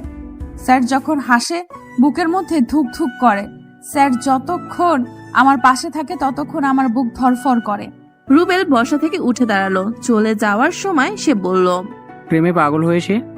ইতি আজ বন্ধুদের সাথে ফুচকা খেতে আসছে। এক সময় আফরু ওর ফোন খুঁজতে লাগলো। হঠাৎ করেই পাওয়া যাচ্ছে না। সে এলোমেলো কণ্ঠে বলল, আমার ফোন। এমন পরিস্থিতিতে আফরু প্রায় কেঁদেই ফেলবে। ইতি তার ব্যাগ থেকে ফোনটা বের করে বলল, সকালে ক্যাম্পাসে ফেললো এসেছিস, আর এখন খবর হলো? আফরু ফোন ধরতে চাইলো। মিম বলল, তারা প্রথমে বল কল লিস্টে হাট লিখে কার নাম্বার সেভ করছিস, ঘন্টা ঘন্টা কথা বলিস, আর মেসেজে পাসওয়ার্ড দিয়ে লক করা কেন? শ্রাবণকে? প্রশ্ন শুনে ভ্রু কুঁচকে গেল আভ্রুর। হতভম্ব গলায় বলল, কে শ্রাবণ? ইতি দাঁড়িয়ে ঠোঁট কামড়াচ্ছে। মুন্নি বিরক্ত গলায় বলল, তুই এখন চিনতে পারছিস না? তলে তলে টেম্পো চালাও, আমরা বললেই চিনি না। রুবেল একটু ঝুঁকে পরে জিজ্ঞেস করলো। মিম বললেন, কি হলো বল। তোরা কি ওই নাম্বারে ফোন করেছিলি? না, লোকটা করেছিল, তবে তিনি নিজের পরিচয় দিয়েছেন। আমরা তোর কাছ থেকে শুনতে চাই। আফরো কিছুক্ষণ সময় নিল। জোরে নিঃশ্বাস ফেলে বলল, আমি একটা সম্পর্কে আছি, তার সাথে আমার পরিচয় ফেসবুকে, তারপর ধীরে ধীরে ভালো লাগা থেকে ভালোবাসা। কি ছেলেটার সাথে দেখা করেছিস? না, আমরা আগামী সপ্তাহে দেখা করার প্ল্যান করেছি।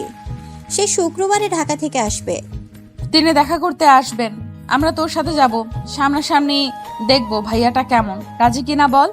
আব্রু চাপে পড়ে রাজি হয়ে গেল। আফরু বলল, তোকেও স্যারকে আনতে হবে। ইতি হতভম্ব হয়ে গেল। সে অস্পষ্ট স্বরে বলল, কি স্যার? কি স্যার? কিন্তু সে আমার বয়ফ্রেন্ড নয়। এখানে সবাই মিঙ্গেল, একমাত্র তুই সিঙ্গেল। এতগুলো মিঙ্গেলের মাঝে তুই একা কি করবি? তাই তুই স্যারকে সঙ্গে নিয়ে তবে আসবি। ইতি চমকে উঠল। রুবেল বলল, ঘটনাটা স্যারকে বুঝিয়ে বলতে পারলে স্যার ঠিকই আসবেন। সদর দরজার খুললেন নাসিমা বেগম। ইতিকে দাঁড়িয়ে থাকতে দেখে জিজ্ঞেস করলেন, আজ এত দেরি কেন? আমি আজ বন্ধুদের সাথে ফুচকা খেতে গিয়েছিলাম, তাই দেরি হয়ে গেছে। আবার রাস্তার খাবার? আচ্ছা যাও, এখন ফ্রেশ হও। ঠিক আছে। ইতি রুমে এলো, স্নান করে ফ্রেশ হলো। খাওয়া দাওয়া শেষ করে সে অপেক্ষা করছে স্যার আসার জন্য। একটু পর শাওন স্যার এলেন। ইতির মন খারাপ দেখে জিজ্ঞাসা করলেন কি হয়েছে। ইতির প্রশ্নটা এড়িয়ে যায়, কিছু না বলে পড়তে লাগলো। 2 ঘন্টা পর শাওন চলে গেল। এভাবে 6 দিন কেটে গেল।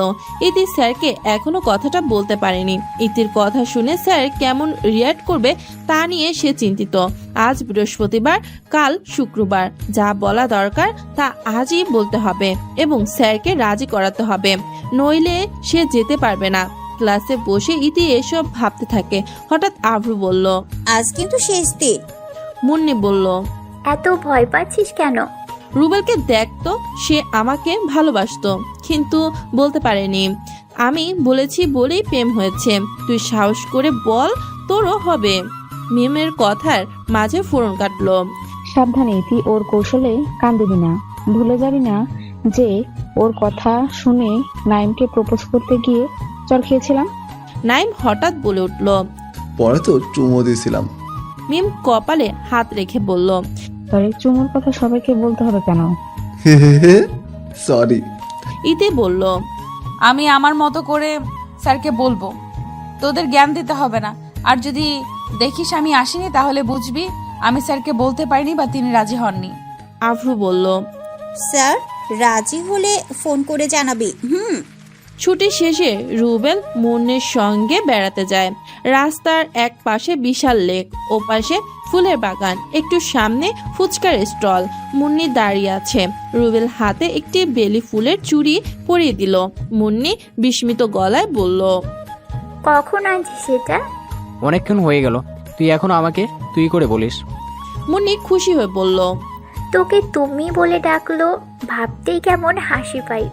সঙ্গে সঙ্গে রুবেলের চেহারা বদলে গেল। রুবেলের মুখ গম্ভীর। রুবেল একটা মাস্ক মুন্নির দিকে দিয়ে বলল, তোমার জন্য গিফট, আমি বাড়ি গিয়ে খুলবি। ইতি রুমে পায়চারি করছে, স্থির হয়ে বসতে পারছে না। গম্ভীর শ্বাস টেনে নিজেকে শান্ত করলো। শাওন এলো, সে প্রতিদিনের মতো সালাম দিল। আসসালামু আলাইকুম। ওয়ালাইকুম সালাম স্যার। শাওন চেয়ার টেনে বসলো। ইতির মুখটা খুব চিন্তিত দেখাচ্ছিল। শাওন জিজ্ঞেস করলো, ইতি, আর ইউ ওকে? হ্যাঁ স্যার, আমি ঠিক আছি। তুমি এভাবে ঘামছো কেন? গরম লাগছে। এসির পাওয়ার বাড়িয়ে দাও। ইতির সাথে শাওনের সম্পর্ক আগের চেয়ে সহজ হয়েছে।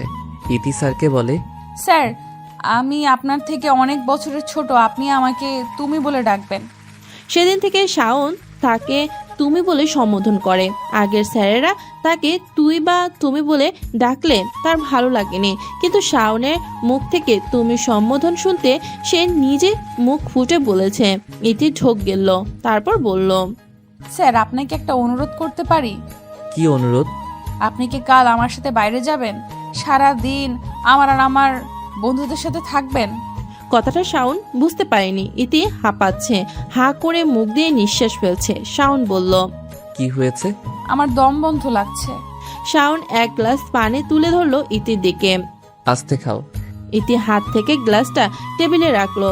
শাওন বলল, এবার ডান হাত দিয়ে একটি নাসারন্ধ্র ধরে অন্যটি দিয়ে শ্বাস নাও, আর হাত পরিবর্তন করে বাম হাতে নাক চেপে ধরে শ্বাস ছাড়ো। ইতি একটা দীর্ঘ নিঃশ্বাস ফেললো। একটু শান্ত শাওন বলল, এখন বলো। ইতি কিছুক্ষণ পর উত্তর দিল, স্যার কলেজে ট্রুথ এবং ডেয়ার খেলায় আমি ডেয়ার নেই, বন্ধুরা আমাকে দিয়েছে। আমরা কাল ঘুরতে যাব, তো ওরা বলেছে আপনাকে আমার সাথে নিয়ে যাওয়ার জন্য। এটাই ডেয়ার, আমি যদি না পারি তাহলে আমার ঘুরতে যাওয়া হবে না। আর আপনি তো আমার সাথে যাবেন না, তাই আমার যাওয়া হবে না, আমি হেরে যাব। শাওন গম্ভীর ভঙ্গিতে বলল, কখন যাবে? আমি কিন্তু বেশি দিন থাকতে পারবো না। মাকে পরীক্ষার জন্য হাসপাতালে নিয়ে যেতে সন্ধ্যার আগে ফিরতে হবে। ইতির চোখ চকচক করে উঠল। শাওন স্যার বলল, আমি নিশ্চিত নই তোমরা কোথায় যাবে। আমি রেডি থাকবো, তুমি গাড়িতে তুলে নিও। স্যার ঠোঁটে হাসি ফুটিয়ে বলল। ইতি উত্তেজিত হয়ে উঠল। সে চেয়ার ছেড়ে হঠাৎ শাওনকে জড়িয়ে ধরল। শাওন হতবাক। ইতি তাৎক্ষণিক সরে গেল। দ্বিধাগ্রস্ত কণ্ঠে বলল, সরি স্যার, ভুল হয়ে গেছে। শাওন চেয়ারে ছেড়ে উঠে দাঁড়ালো, তারপর চলে গেল। ইতির ভয় করছে শাওন কিছু না বলে চলে যায়। রাতেই প্ল্যান হয়ে গেছে কে কি পরবে। মেয়েরা শাড়ি আর ছেলেরা পাঞ্জাবি। ইতি ওর মায়ের একটা শাড়ি নিয়ে বসে আছে। ইউটিউবে অনেক ভিডিও দেখে শিখে নিল কিভাবে শাড়ি পরতে হয়। নাসিমা বেগম এসে শাড়ির কুচি আঁচল ঠিক করলেন। মেয়েকে শাড়িতে দেখে চোখ সরাতে পারছেন না। চোখের কোণ থেকে আঙুলের ডগায় হালকা কাজল লাগিয়ে ইতির কানের পেছনে লাগালো। তারপর বললেন, কারো নজর না লাগুক। ইতি গাড়ি থেকে নেমে গেল। দরজায় হেলান দিয়ে দাঁড়িয়ে রইল। স্যারের বাড়ির দিকে যাওয়ার চিপা গলিতে গাড়ি ঢুকতে পারে না, এই কারণে রাস্তায় দাঁড়িয়ে থাকতে হচ্ছে। ইতি স্যারকে ফোন দিল। তিনি বললেন তিনি রাস্তায় ছিলেন। ইতি মাটির দিকে তাকিয়ে আছে। শাওন বাম পাশে এসে দাঁড়ালো। সে কিছুক্ষণ তাকিয়ে থেকে বলল, শাড়ি? ইতি হাসলো, বলল, হ্যাঁ, ওরা সবাই শাড়ি পরবে। ইতি লক্ষ্য করলো স্যার আর তার জামা কাপড় একই রঙের। শাওন ইতস্তত করে বলল, আমি বুঝিনি তুমি সাদা শাড়ি পরবে। ইতি চোখ নামিয়ে নিল। তারপর দুজনে গাড়িতে উঠল। রেস্তোরাঁর পুরো টেবিল বুক করে রেখেছে শ্রাবণ। সে তার প্রেমিকার বন্ধুদের ট্রিট দেবে। শাওন লক্ষ্য করলো কারোরই মেজাজ ভালো নেই, সবার মুখে একটা উদাসীনতা। শ্রাবণ জিজ্ঞেস করলো, কি হয়েছে? আপনারা সবাই এভাবে বসে আছেন কেন? মুন্নি বিরক্ত গলায় আভ্রুর বোকামের কথা বলল। শ্রাবণ বলল, অভ্র, তোমার এটা করা উচিত হয়নি। দেখো সবাই আছে, কিন্তু তোমার অন্য বন্ধু নেই। আভ্রু বলল, আমি ভেবেছিলাম এই উসিলায় হয়তো ইতি আর ওর স্যার কাছাকাছি আসবে। কিন্তু তোমার চিন্তা লাভ কম ক্ষতি বেশি করেছো। সরি। রুবেল বলল, ইতি থাকলে মজা হতো। শ্রাবণ সবার পছন্দের খাবারের অর্ডার দিল। আভ্রু এখনো বলেনি সে কি খাবে। শ্রাবণ নিচু গলায় বলল, ম্যাডাম কিছু বলবেন নাকি চুপ করে থাকবেন? আমার ভালো লাগছে না। শ্রাবণ গেটের দিকে তাকিয়ে দেখে দুজন কাপল গেট দিয়ে ঢুকছে। ওদের সেম পোশাক দেখে শ্রাবণ ধরে নিল ওরা কাপল। শ্রাবণ বলল, ওই কাবালটাকে দেখো, একসাথে কত সুন্দর লাগছে। শ্রাবণের দৃষ্টি অনুসরণ করে তারা গেটের দিকে তাকিয়ে চমকে উঠল। মুন্নি বলল, ইতি? ছেলেটা কে সাথে? মিম বলল। নাইম ভারী গলায় বলল, এমন সুদর্শন ছেলেও ভাড়া করেনি তো? রুবেল ধমক দিয়ে বলল, কি বাজে কথা, তিনি সম্ভবত ইতির সার। আভ্রু শ্রাবণের উদ্দেশ্যে বলল, ওরা কাপাল না?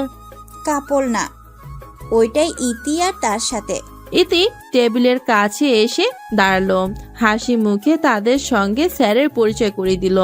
পরিচিত হয়ে খুশি হলো। আভ্রু কর্কশ কণ্ঠে বলল, তুই আসবি কাল, আমাকে কল করিসনি কেন? ইতি হাসলো, বলল, সারপ্রাইজ দিব বলে। আমি যদি আগে ফোন করে বলতাম তাহলে এমন অবাক হতি না। আভ্রু চোখ সরু করে বলল, তোকে পরে বোঝাবো। ওটার খাবার দিয়ে টেবিল ভরে দিল। নাইম তার খাবার বাদ রেখে মিমকে খাই দিচ্ছে। রুবেলও তাই করলো। শ্রাবণ আভ্রুর দিকে তাকিয়ে হাসছে। ইতি সামনের দিকে ঝুঁকে পড়ল। সে ফিসফিস করে বলল, স্যার, ও স্যার। হ্যাঁ বলো। আমি কি আপনাকে খাওয়াবো? শাওন চোখ বড় বড় করে তাকিয়ে আছে। স্যার একটু। না। কেন? ওরা তো দিচ্ছে। কারণ তারা কাপল। আমি তোমার শিক্ষক। এখন শিক্ষক নন। বোঝার চেষ্টা করো। তুমি যা বলছো তাই করলে তারা ভাববে আমাদের মধ্যে সম্পর্ক আছে। কে কি ভাবলো তাতে আমার কিচ্ছু যায় আসে না। শাওন একটা দীর্ঘ নিঃশ্বাস ফেললো। গ্রামের রাস্তা দিয়ে 3টে গাড়ি যাচ্ছে। ইতি জানালা খুলে সবুজ ধান ক্ষেতের দিকে তাকালো। নন্দন পার্কে যাওয়ার কথা থাকলেও যাওয়া হয়নি। গাড়ি ঘুরিয়ে একটা গ্রামের রাস্তায় ঢুকলো। শহরের লোকেরা খুব বেশি পার্ক ও রেস্তোরাঁ যায়। তারা জানে না প্রকৃতি কত সুন্দর। প্রকৃতির নিদর্শন শুধু গ্রামেই পাওয়া যায়। শ্রাবণ গাড়ি ব্রেক করলো। তারপর একে একে 3টে গাড়ি থেকে মানুষ নামলো। একাকি নাকি এই নির্জন পথে প্রিয়জনের হাত ধরে হাঁটতেই শান্তি। কিছু দূর ওরা একে অপরের হাত ধরে জোড়ায় জোড়ায় এগিয়ে যাচ্ছে। ইতি ফ্যাল ফ্যাল দৃষ্টিতে শাওনের দিকে তাকালো। শাওন দুই হাত প্যান্টের পকেটে রেখে সোজা হাঁটছে। ইতি বাকরুদ্ধ কণ্ঠে বলল, আহাম্মক, অনুভূতি বোঝে না। মৃদু হাওয়ায় ভেসে আসে কাঁচা ধানের মৃদু গন্ধ।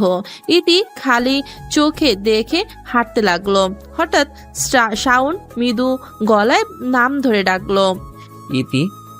ইতি ধীর পায়ে হেঁটে যাচ্ছিল। হঠাৎ মাথা তুলে পাশের দিকে তাকিয়ে দেখলো সে নিরিবিলি রাস্তায় একা। আশেপাশে স্যার নেই। বৈষণ্য মাঠ আর দূর দূরান্তে ছড়িয়ে থাকা বড় বড় গাছ। কাউকে না দেখে ইতি একটু ভয় পেয়ে গেল। শাড়ির কুচি তুলে সামনের দিকে এগিয়ে গেল। স্যার কোনো দিকে না তাকিয়ে সোজা পথে হাঁটছেন। ইতি এরকম দৌড়ে শাওনের কাছে গেল। তারপর জোরে আওয়াজ দিল। শাওন ভুরুকুটি করলো। সে পেছন ফিরে দেখলো সে ইতির থেকে অনেক দূরে। শাওন চোখ নামিয়ে নিল।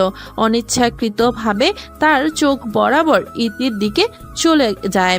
মনে হচ্ছে সে একটি চুম্বন ও লোহা চুম্বক দ্বারা লোহা টেনে নেওয়া হচ্ছে। ইতি হাঁপাচ্ছে।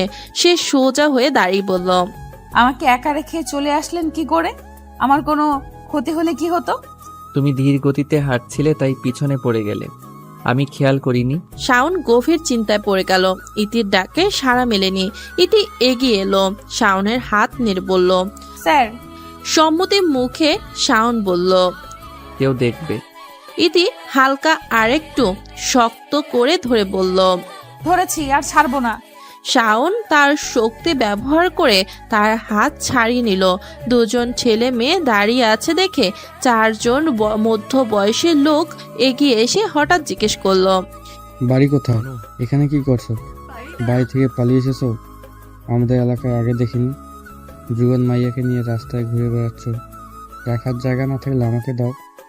ইতি হতবম্ব হয়ে গেল। সে শাওনের পেছনে লুকিয়ে আড়াল হয়ে যায়। শাওন ধীর কণ্ঠে বলল, পথ থেকে সরে যাও, আমাদের দেরি হয়ে যাচ্ছে। দেখ, দেখে তো পালিয়ে আসছোস, আবার জোরে কথা বলছোস। তোকে তো পরিস্থিতি হাতের বাইরে যাওয়ার আগেই এই জায়গা ছেড়ে চলে যেতে হবে। ইতি সাহস করে বলল, আমরা পালিয়ে আসিনি, গ্রামে বেড়াতে আসছি, দয়া করে আমাদের যেতে দিন। দ্বিতীয় লোকটি হেসে উঠল। এক হাত দিয়ে ছুঁতে চাইল।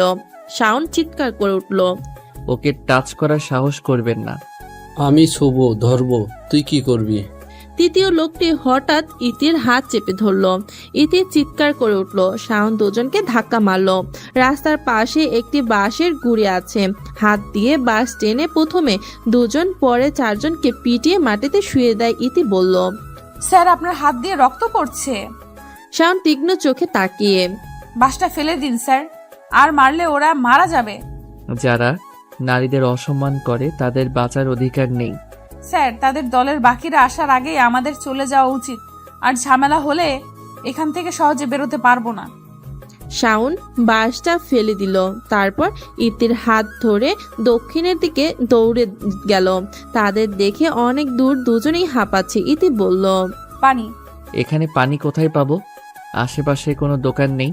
শাওন বুঝতে পারলো সে এখনো ইতির হাত ধরে আছে। সঙ্গে সঙ্গে হাত ছেড়ে দিয়ে ঘুরে দাঁড়ালো। একটু দূরে একটা মেলা চলেছে। সেখান থেকে গানের আওয়াজ শোনা যাচ্ছে। চলো এগিয়ে যাই, ওখানে তোমার পানি পাবো। ইতি কখনো গ্রামের মেলায় আসেনি। এসব তার কাছে নতুন। অনেক ঘুরে দেখার পর পানি পাওয়া গেল। ইতির তৃষ্ণা নিবারণ করে দুজন মেলায় ঢুকলো। ইতির বাচ্চারা খেলনা পছন্দ করে। সে শাওনকে বুদবুদ কিনে দিতে অনুরোধ করলো। শাওন তার জন্য একটা কিনেছে। ইতি এত খুশি হয়েছিল যেন সে আকাশে চাঁদ পেয়েছে। কিছুক্ষণ পর সে বুদবুদ ফুঁকছে। শাওন মৃদু হেসে বিড়বিড় করে বলল, বাচ্চা মেয়ে। ইতি জোরে হেসে উঠল। কিছুক্ষণ পর তাদের দেখা মিলল। তারা মেলায় ঘুরে এখন বেরিয়েছে। রুবেল এগিয়ে এসে বলল, চল যাই, শীঘ্রই সন্ধ্যা হবে। ইতি দুটো পাখি পালে। সারা দিন ওর বারান্দায় তাদের সামনে এসে দাঁড়ালে তারা খাঁচায় হইচই শুরু করে। মনে হয় পুরো একটা দিনের সব অভিযোগই বক্তব্য তাদের খাবার দেখলো, সবকিছু দিয়েছেন নাসিমা বেগম। এতে রুমে এসে ফোন হাতে নিল। মেসেঞ্জার গ্রুপে বেশ কয়েকজন মেসেজ, তাদের মধ্যে মুন্নি বলল, তোর পাশে স্যারকে দারুণ লাগছিল, যত তাড়াতাড়ি সম্ভব প্রপোজ কর। ভালোবাসা অনেকদিন খালি থাকলে অন্য পাখিরা দখল করতে চাইবে। ও ঠিক বলছে। সামনেই আমার জন্মদিন, সেদিন প্রপোজ করার কথা ভাবছি। বিছানায় শুয়ে ইতে চোখ বন্ধ করে ঘুমিয়ে পড়ল। দুদিন পর হঠাৎ নীরবতা ভেঙে গেল ফোনের রিংটনে। শাওন তার মায়ের সাথে কথা বলছে। উনি জানায় তার শরীর আগের থেকে অনেক ভালো। ফোনের রিং শুনে শাওন মায়ের রুম থেকে উঠে নিজের রুমে চলে আসে। হ্যালো, আসসালামু আলাইকুম। ওয়ালাইকুম সালাম। স্যার কেমন আছেন? আলহামদুলিল্লাহ ভালো, তুমি ভালো? সে কিছুক্ষণ থেমে বলল, স্যার আপনি কোথায়? আমি বাসায় আছি। কেন? আমার সাথে বাইরে যাবেন? এই সময়? তুমি কোথায়? আপনার বাড়ির ওই গলির মাথায়। কি? তুমি এই সময় সেখানে দাঁড়িয়ে কি করছো? এলাকার সব ছেলে কি ভালো? তোমাকে একা দেখে কেউ এসে যদি বিরক্ত করে? আপনি আসুন। শাওনের পরনে ঢিলেঢালা টি শার্ট ও প্যান্ট, হাত দিয়ে কপালের চুল পেছনে ঠেলে দিল। ইতির সামনে দাঁড়িয়ে বলল, এই সময় এখানে আসছো কেন? আপনাকে দেখতে। হুম। গাড়িতে উঠুন। কোথায় যাব? আজ চৌরাস্তার মেলা, গতবার যেতে পারিনি, শুনেছি মেলা সুন্দর, তাই আজ যাব। তাহলে তুমি আমাকে গাড়িতে উঠতে বলছো কেন? আমি একা কেন? সব সুন্দর জিনিস দেখবো, আমার সাথে আপনাকে দেখাবো। পাশে একটা মেয়ে আছে আর সে চুপচাপ হাঁটছে। ইতি তক্ত হয়ে দীর্ঘ শ্বাস ফেলল। স্যার বলল, কিছু খাবে? না। ফুচকা? আপনি খাওয়াবেন? হুম। তাহলে খাবো। এক প্লেট ঝাল ঝাল ফুচকা আর এক প্লেট ঝাল ছাড়া ফুচকা দিতে বলল ইতি। ফুচকাওয়ালা ভুল করে ইতির প্লেটটা স্যারকে দিল আর স্যারের প্লেটটা ইতিকে। ইতি জানে ওর স্যার ঝাল খেতে পারে না। শাওনের ফর্সা মুখ এক কামড়ে লাল হয়ে গেল। ইতি, ঝাল? ইতি এক গ্লাস পানি এগিয়ে দিল। 2 গ্লাস পানি পান করার পরও ফুসকুড়ি কমেনি। পাশের দোকান থেকে 1 কাপ আইসক্রিম নিয়ে এলো ইতি। শাওন কিছুক্ষণ পর বলল, এত ঝাল ফুচকা খাও কি করে? জানো না বেশি ঝাল শরীরের ক্ষতি করে? ফুচকাওয়ালা ভুল করে মারাত্মক ঝাল দিয়েছে, এর জন্য শাওন তাকে অনেক কথাই বলেছে। মেলার ফুটপাতের দোকানগুলো সন্ধ্যার পর জমজমাট হয়ে ওঠে। ইতি আর স্যার পাশাপাশি হাঁটছে। হঠাৎ ইতি একটা ঝুড়ির সামনে এসে দাঁড়ালো। এক জোড়া কানের দুল ওর খুব পছন্দ হয়েছে। স্যার সঙ্গে থাকায় সে এই নিয়ে কোনো আগ্রহ দেখালো না। কিছুক্ষণ পর স্যার ইতিকে অপেক্ষা করতে বলে হঠাৎ চলে গেল। ফিরে এলো একটু পর। রাত 8টা বাজে। বাড়ি ফেরার জন্য গাড়ির দিকে এগিয়ে গেল। ইতি গাড়ি থেকে নেমে গেল। গেট দিয়ে ঢুকতেই স্যার বউ ডাকলেন, ইতি। হ্যাঁ স্যার। এদিকে এসো। ইতি খুশিতে এগিয়ে এলো। স্যার মুখোমুখি দাঁড়ালো। শাওন বলল, তোমার হাতটা দাও। হাত? কেন? দাও বলছি। ইতি ডান হাতটা সোজা করলো। শাওন তার শার্টের পকেট থেকে কিছু একটা বের করে ইতির হাতের তালুতে রাখলো। ইতি জিজ্ঞেস দৃষ্টিতে তাকালো। শাওন বলল, রুমে গিয়ে দেখবে, এখন যাও। ইতি ডান দিকে মাথা নেড়ে বাড়িতে ঢুকে রুমে চলে গেল। বিছানায় বসে কাগজ খুলছে। উত্তেজনা বাড়ছে, হাত পা কেমন কাঁপছে। ইতি কাগজ খুলে দেখলো একটা ঝুমকো কানের দুল, সেটা সে একটু আগে পছন্দ করেছিল। ইতির লজ্জা পেল, বিড়বিড় করে বলল, স্যার আমাকে লক্ষ্য করেছিল? সকাল 11টা।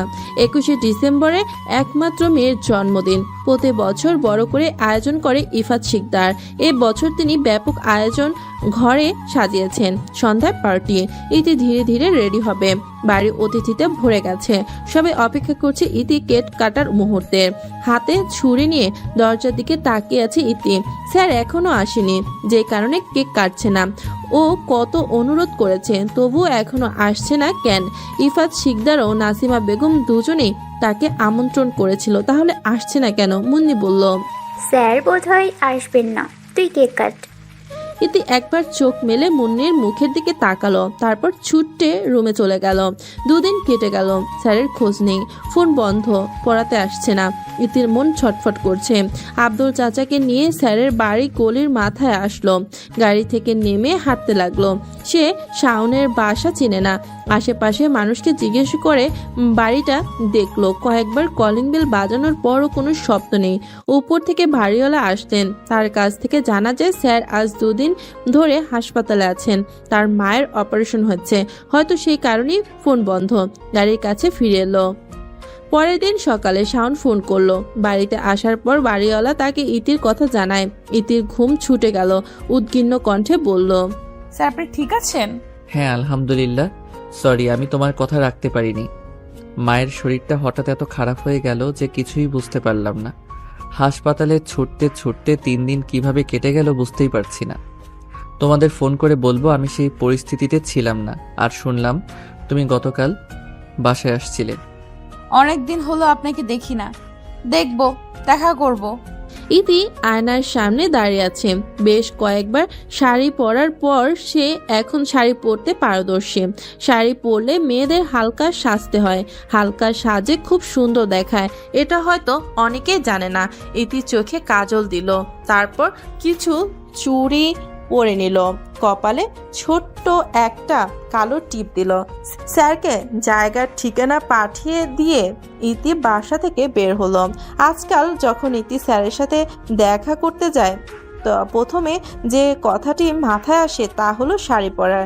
দেখি না হাওয়ায় খোলা চুলগুলো চোখ মুখে উড়ে আসছে। এক হাতে চুল সরিয়ে ইতি সামনের দিকে তাকালো। শাওন তার দিকে এগিয়ে আসছে। কালো টি শার্ট পরা তাকে খুব সুন্দর লাগছে।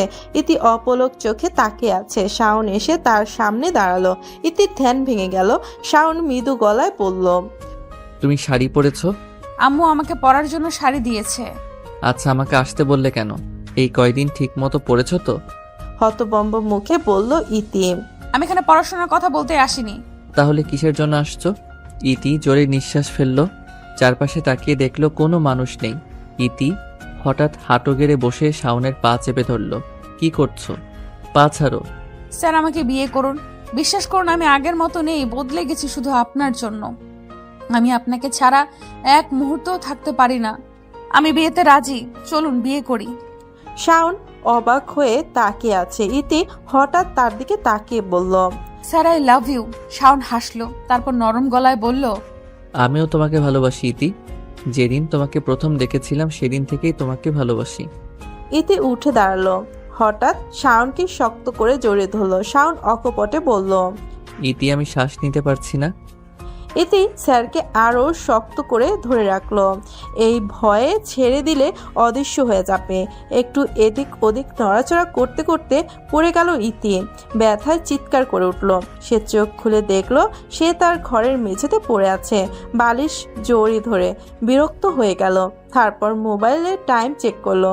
স্যার সকাল 6টায় ফোন করেছে, এখন 8টা বাজে। এই 2 ঘন্টা ঘুমের মধ্যে সে এমন স্বপ্ন দেখে ফেলেছে। আর করে হাহা করে হেসে উঠল। ক্লাসের বন্ধুরা আমার স্বপ্ন শুনে হাসছে আর হাসছে। ওরা খুব মজা পাচ্ছে। রুবেল বলল, যেহেতু তুই আজ স্বপ্ন দেখেছিস তাহলে সেটা সত্যি কর। আভ্রু বলল, তুই যেহেতু আজ স্যারের সাথে দেখা করতে যাচ্ছিস, মনের কথা খুলে বলিস। আর 3 দিন আগে তোর জন্মদিন চলে গেছে। হাসপাতালে অন্য একজন ডাক্তার শাওনকে তার চেম্বারে একা ডাকলেন। তিনি সত্যটা তাকে বললেন যে ডাক্তার তার মায়ের অপারেশন করেছিলেন। তিনি ভুল অপারেশন করে হাসপাতাল থেকে পালিয়ে গেছেন এবং পুলিশ তাকে খুঁজছে। তার ভুল চিকিৎসা এরই মধ্যে 2 জনের মৃত্যু হয়েছে, কিন্তু কোনো সাক্ষী প্রমাণ নেই। ডাক্তার শাওনকে তার মাকে ভালো জায়গায় নিয়ে গিয়ে ডাক্তার দেখানোর পরামর্শ দিলেন, নইলে বেশি দিন টিকবে না। শাওন 2 দিনে গ্রামে 3 বিঘা জমি বিক্রি করে টাকা জোগাড় করে মাকে মাদ্রাসে চিকিৎসার জন্য নিয়ে যাবে। সকালে বাসায় আসার পর সব গুছিয়ে নিয়েছে। রাতেই মাকে হাসপাতাল থেকে ছাড়া হবে এবং সেখান থেকে বিমানবন্দরে যাবে। তার আগে একবার ইতি আর তার বাবার সাথে দেখা করবে। শাওন তার পরিকল্পনার কথা কাউকে বলেনি, সব নিজের কাছে গোপন রেখেছে। সময় হলে শুধু আকাশে উড়বে। সন্ধ্যা 6টা বাজে। ইতি শাড়ি পরে দাঁড়িয়ে আছে। ইতির সামনে বসে দারোয়ান মামার মেয়ে ফুলের মালা সাজিয়ে দিচ্ছে। সে ফুল শেষ করে ইতির চুলে বাঁধবে। ইতি আজ একটু মেকআপ করেছে, যার জন্য তাকে খুব সুন্দর দেখাচ্ছে। গাড়িতে করে মেলায় এসেছে ইতি। শাওন ফোন করে বলে যে তাকে নিতে যেতে হবে না, সে নিজেই আসবে। কিছু পুরুষ লোকের দৃষ্টি পছন্দ করছে না ইতি। মেলা থেকে বের হয়ে ওভার ব্রিজে উঠতে শুরু করে। একটু উপরে উঠল। এখান থেকে রাতের শহরটি আশ্চর্যজনক সুন্দর লাগছে। স্যার কাছে এসে কল করলো। ইতি বলল সে ব্রিজে আছে। শাওন ফোনটা কেটে রেখে ব্রিজে উঠে এলো। স্যার আগের মতো ইতিকে দেখে হাসলো না, চাপা গলায় বলল, সুন্দর লাগছে। ইতি ল্যাম্প পোস্টের আলোয় শাওনকে দেখে হেসে বলল, ধন্যবাদ স্যার। ইতি নিজেকে প্রস্তুত করলো। তারপর এক হাঁটু গেড়ে বসলো। শাওনের দিকে একগুচ্ছ গোলাপ এগিয়ে দিয়ে বলল, স্যার আই লাভ ইউ, আমি আপনাকে ভালোবাসি। শাওন মূর্তির মতো দাঁড়িয়ে আছে, কোনো উত্তর নেই। ইতির মুখ ফ্যাকাশে হয়ে গেল। শাওন উল্টো ঘুরে চলে যাওয়ার জন্য পা বাড়ালো। কিছু দূর যাওয়ার পর হাত দিয়ে একটা সিএনজি থামিয়ে তাতে উঠে পড়লো। ইতি অবিশ্বাসের চোখে তাকালো। চোখ বেয়ে অশ্রু গড়িয়ে পড়ছে। ইতি ফুটপাত থেকে নেমে ব্যস্ত রাস্তায় দৌড়ে গেল। হঠাৎ একটি ট্রাক এসে তাকে ধাক্কা মারলো। ঘটনাটি অতি জলদি হলো। রাস্তার রক্তে ভিজে যাচ্ছে। লোকজন জড়ো হলো। আব্দুল মিয়া ছুটে এসে ভিড় ঠেলে ইতিকে দেখে চিৎকার করে বলে, মামুনি। 2 মাস পর চোখ খুলল ইতির। সে হাসপাতালের বেডে শুয়ে আছে। নাসিমা বেগম মেয়ের পাশে বসে একা একা কথা বলছেন। তার বিশ্বাস ছিল ইতি তার কথা শুনে। ইতিকে কোমা থেকে ফিরে আসতে দেখেননি। ইতি আস্তে করে বলল, আম্মু। নাসিমা নার্সকে বললেন, আমার মেয়ের জ্ঞান ফিরেছে, অবিলম্বে ডাক্তারকে জানান। ডাক্তার এলেন। ইতির চেক আপ করে বললেন, ইতি এখন সুস্থ। ওর কামব্যাক সত্যি অপ্রত্যাশিত। চমৎকার না হলেও এমন হয় না। এই টাইপের রোগী বছরের পর বছর চলে যায়, তবুও তারা কামব্যাক করতে পারে না। আর একটা কথা লক্ষ্য রাখবেন, মেয়ে যেন বেশি কথা না বলে। ডাক্তার যাওয়ার আগে ইফাত শিকদারের সাথে অনেক কথা বলে যা ইতি শুনতে পায়নি। তার কদিন কথা বলা নিষেধ। এর সময় যতটা সম্ভব কম কথা বলা উচিত। 2 দিন পর ইতি জানতে পারল তার একটা ভয়ানক অ্যাক্সিডেন্ট হয়েছে। 2 মাস কোমায় ছিল। ইতি দুর্বল গলায় বলল, আম্মু। তোমার কথা বলার দরকার নেই মা, শুয়ে পড়ো। কয়েকদিন ইতি মোটামুটি সুস্থ হয়ে উঠেছে। মেয়ের পাশে বসে আছে ইফাত শিকদার ও নাসিমা। নাসিমা নিজ হাতে ইতিকে খাওয়াচ্ছে। ইতি হঠাৎ জিজ্ঞেস করলো, আম্মু আমাকে দেখতে কে এসেছিল? নাসিমা বললেন, প্রায় সবাই এসেছে। ইতি আবার জিজ্ঞেস করলো, আম্মু স্যার এসেছিল? কোন স্যার? নাসিমা বললেন। ইতি একটা ছোট্ট আর ভারী নিঃশ্বাস ফেলে বলল, শাওন স্যার এসেছিল? নাসিমা কিছুক্ষণ ভাবলো, তারপর বলল, তোমার যেদিন অ্যাক্সিডেন্ট হয়েছিল সেদিন থেকে শাওনকে দেখিনি। ওই মাসের বেতন সংগ্রহ করতেও আসেনি শাওন। অদ্ভুত। তারপর তোমার বাবা ওকে কয়েকবার ফোন করেছিল, ওর ফোন বন্ধ। ইতি শাওনকে ভালোবাসে। ইতি নিজের মুখে একথা স্বীকার করেছে এবং সে শাওনের বাড়িতে যেতে চায়। ইফাত শিকদার চিন্তায় পড়ে গেলেন ইতিকে উত্তেজিত দেখে। নার্স একটি ঘুমের ইনজেকশন দিল। ইফাত নাসিমাকে ইতি ও শাওনের বিষয়ে জিজ্ঞাসাবাদ করেন। নাসিমা মাথা নিচু করে বসে আছে। সন্দেহ করার মতো কিছু পড়েনি তার চোখে। ইফাত শাওনকে খুঁজতে 2 দিন সময় নিল।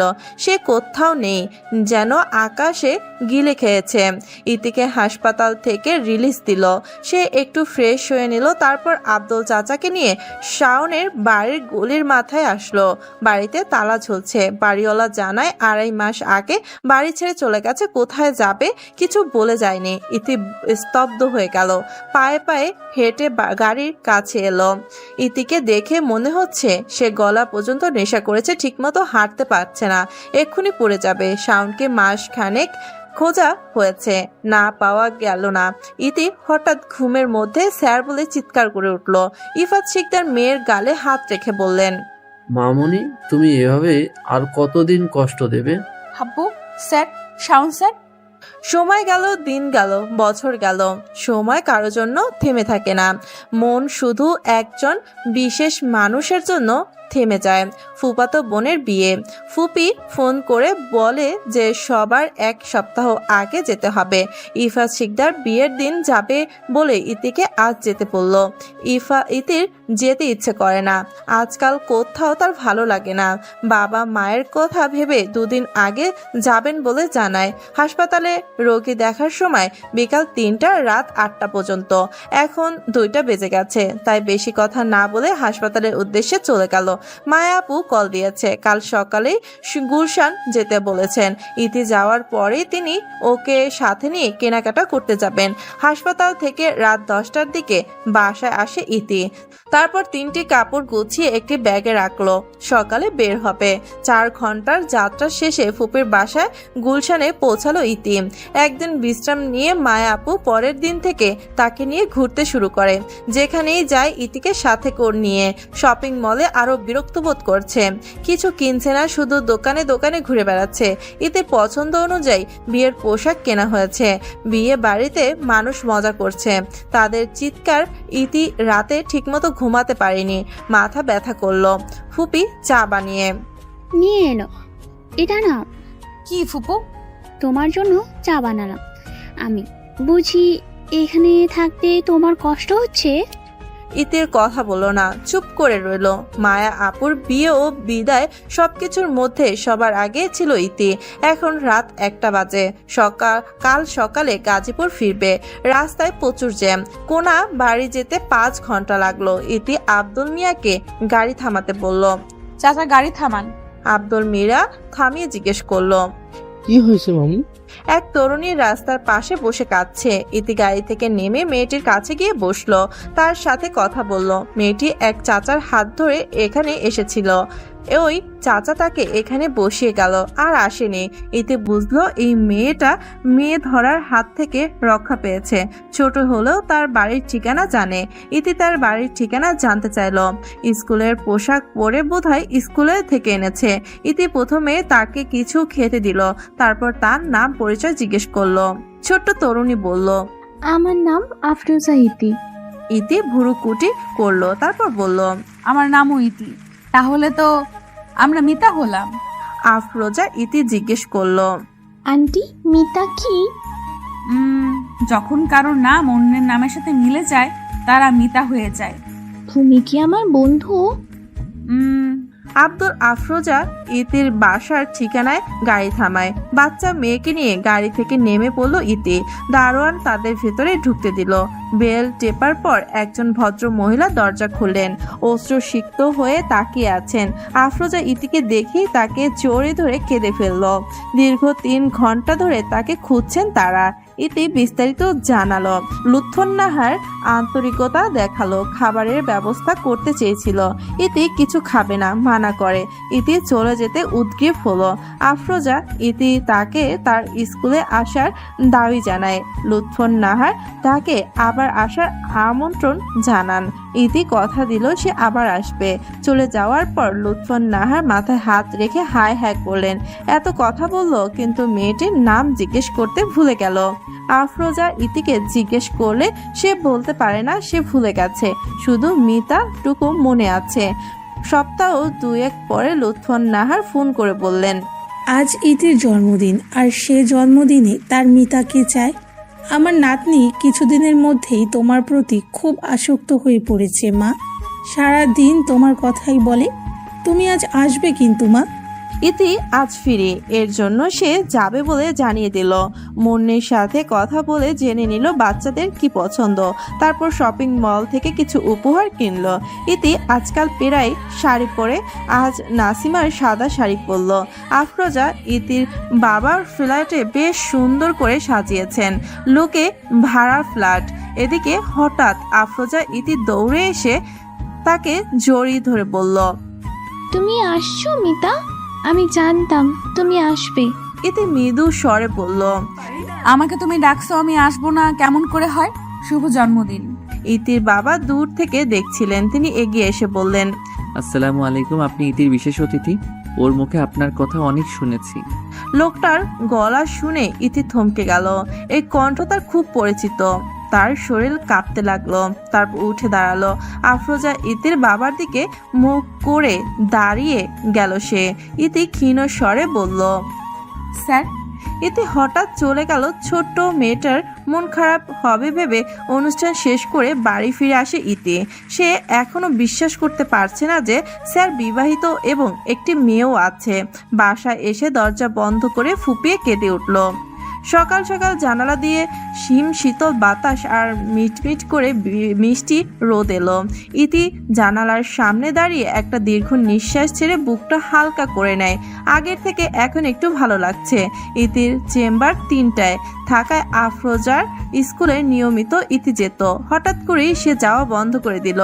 আজ দেখা করতে গেলে মুন্নির ছেলে ও আফরুর মেয়ের সঙ্গে। সারাটা সকাল বন্ধুদের সঙ্গে কাটিয়ে দুপুরের দিকে বাসায় ফিরে তারপর হাসপাতালে যাবে।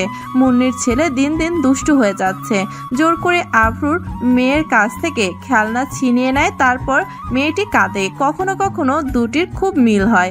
ইতি তার পুরনো সময়সূচিতে ফিরে এলো, যার মধ্যে কোনো পিছুটান নেই। আফরোজা ইতির খাবার ঠিকমতো খাচ্ছে না। গোমরা মুখ নিচু করে বসে আছে। মুখে একটাই কথা, সে মিতার কাছে যাবে। অনেক বলার সত্ত্বেও শাওন তাকে খাওয়াতে পারেনি। লুৎফর নাহার বললেন, মেয়েটা খুব ভালো, হঠাৎ আসা বন্ধ হয়ে গেল কেন বুঝতে পারছি না। এখন স্কুলেও আসে না, 3 দিন কোনো খোঁজ নেই। তুই একবার আফরোজাকে নিয়ে মেয়েটার হাসপাতালে যা, খোঁজ নিয়ে আসবি এবং আফরোজা ও তার মিতার সাথে দেখা করে আসবে। শাওন ঢোক গেল। সে আবার ইতির সামনে দাঁড়াবে কি করে? মাথা কাজ করছে না। এই সময় লুৎফর নাহার বললেন, এই মেয়েকে আগে থেকে চিনিস? শাওন তাকালো, উত্তর দিল না। লুৎফর নাহার আবার বললেন, তোর মানিব্যাগে মেয়েটির ছবি আছে। আজ তোর মানিব্যাগে তার ছবি দেখলাম। এটা কি সেই মেয়ে যার জন্য কখনো বিয়ে করবি না বলে শপথ করেছিলি? শাওন চুপ করে আছে। থামলেন লুৎফর নাহার। তিনি বললেন, মেয়েটির নাম ইতি বলে আফরোজার নামও তুই ইতি রেখেছিস।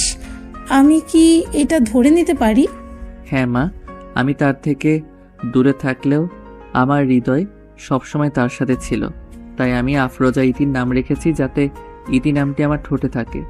শাওন তাকালো, তারপর আবার বলল, হাসপাতালের নাম বলো, আফরোজাকে নিয়ে যাব। শাওন হাসপাতালে এসেছে, কোনো সিরিয়াল নাম্বার নেই। এই কারণে তাকে চেম্বারে ঢুকতে দেওয়া হয়নি। দেখা করতে এসেছে, তাই তাকে বিশ্রামের কক্ষে বসতে দেওয়া হলো। শাওন আর্জেন্ট দেখা করতে চেয়েছিলেন। নার্স বলল, ম্যাম একটু পর 30 মিনিটের বিশ্রাম নেবেন, তখন কথা বলতে সুবিধা হবে। এখন তিনি রোগী দেখার জন্য ঠিকমতো সময় দিতে পারবেন না। কথা অনুযায়ী নার্স 30 মিনিট পর শাওনকে ডাকলেন। আফরোজা চেম্বারে ঢুকে ইতির কাছে গেল। ইতি অবাক হয়েছে। শাওন ইতির ঠিক সামনে বসে আছে।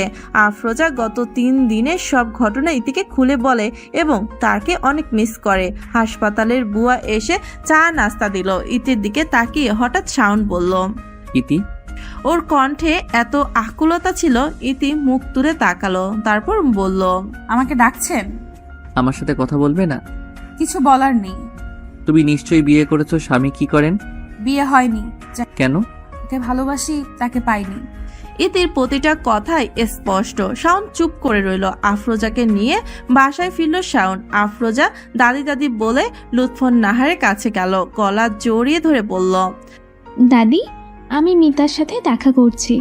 আচ্ছা, তুমি এখন রুমে যাও। তুই কি তাকে সব কথা বলেছিস? না, আমি কিছু বলতে পারিনি। আমি তাকে অসম্ভব কষ্ট দিয়েছি মা। মা তার এই অভিমান কখনো ভাঙবে না। আফরোজা তার মিতাকে খুব ভালোবাসে। লুৎফর নাহার নাতিকে নিয়ে একটি পরিকল্পনা করেন। রাতে খাবার টেবিলে 3 জন একসাথে বসে গরম গরম ছুটি পরিবেশন করছে কাজের মেয়ে। আফরোজা বলল, আপু। হ্যাঁ বলো। আব্বু, আম্মু লাগবে। হঠাৎ শাওনের কাশি শুরু হলো। কি কি লাগবে? সবারই আম্মু আছে, আমার নেই। আমিও আম্মুকে চাই। আমার মিতাকে নিয়ে এসো। শাওন শুল্কা গলা পরিষ্কার করে বলল, ইতি কি কথা বলছো? আমি আম্মু চাই। শাওন থমকে কথা বলছে দেখে লুৎফর নাহার বলেন, তুই বাচ্চা মেয়েটাকে ধমকাচ্ছিস কেন? এছাড়া আর কত বছর একা থাকবি? তোরও একটা ভবিষ্যৎ আছে, তোকেও বিয়ে করে সংসার করতে হবে। তুমি বুঝো না মা, আমি ওকে অনেক কষ্ট দিয়েছি। শাওন টেবিল ছেড়ে চলে গেল। লুৎফর নাহার বললেন, তুমি চিন্তা করো না বুবু, তোমার জন্য আম্মু নিয়ে এসে তোমার দাদি শান্ত হবে। লুৎফর নাহার রুমে এলেন। ঘড়িতে সময়ের দিকে তাকিয়ে 10টা বাজার অপেক্ষা করছে। রাত 10টার দিকে ইতিকে কল দেয়। মিনিট 5 কথা বলার পর একটা লেকের নাম বলল, যেখানে কাল আসতে অনুরোধ করলো। ইতি আসবে।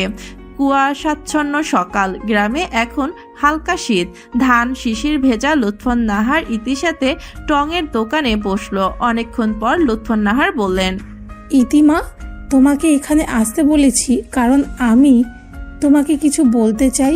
হ্যাঁ আন্টি বলুন। লুৎফর নাহার বললেন, আমার শাওন খুব চাপা স্বভাবের, কখনো মুখ ফুটে কিছু চায়নি। আমার 2টি সন্তান, প্রথমটি একটি কন্যা, সে আর এই পৃথিবীতে বেঁচে নেই। শাওন তার চেয়ে 4 বছরের ছোট ছিল। সে তার বড় বোনকে ভালোবাসত। সে হঠাৎ তার বিয়ের রাতে পালিয়ে যায়।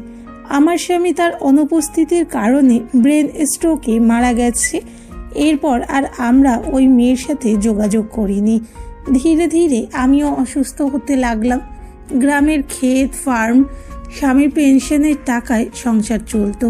শাওন ভালো ছাত্র ছিল, তাই শহরের একটি কলেজে চান্স পাই। আমরা গ্রাম থেকে শহরে আসি।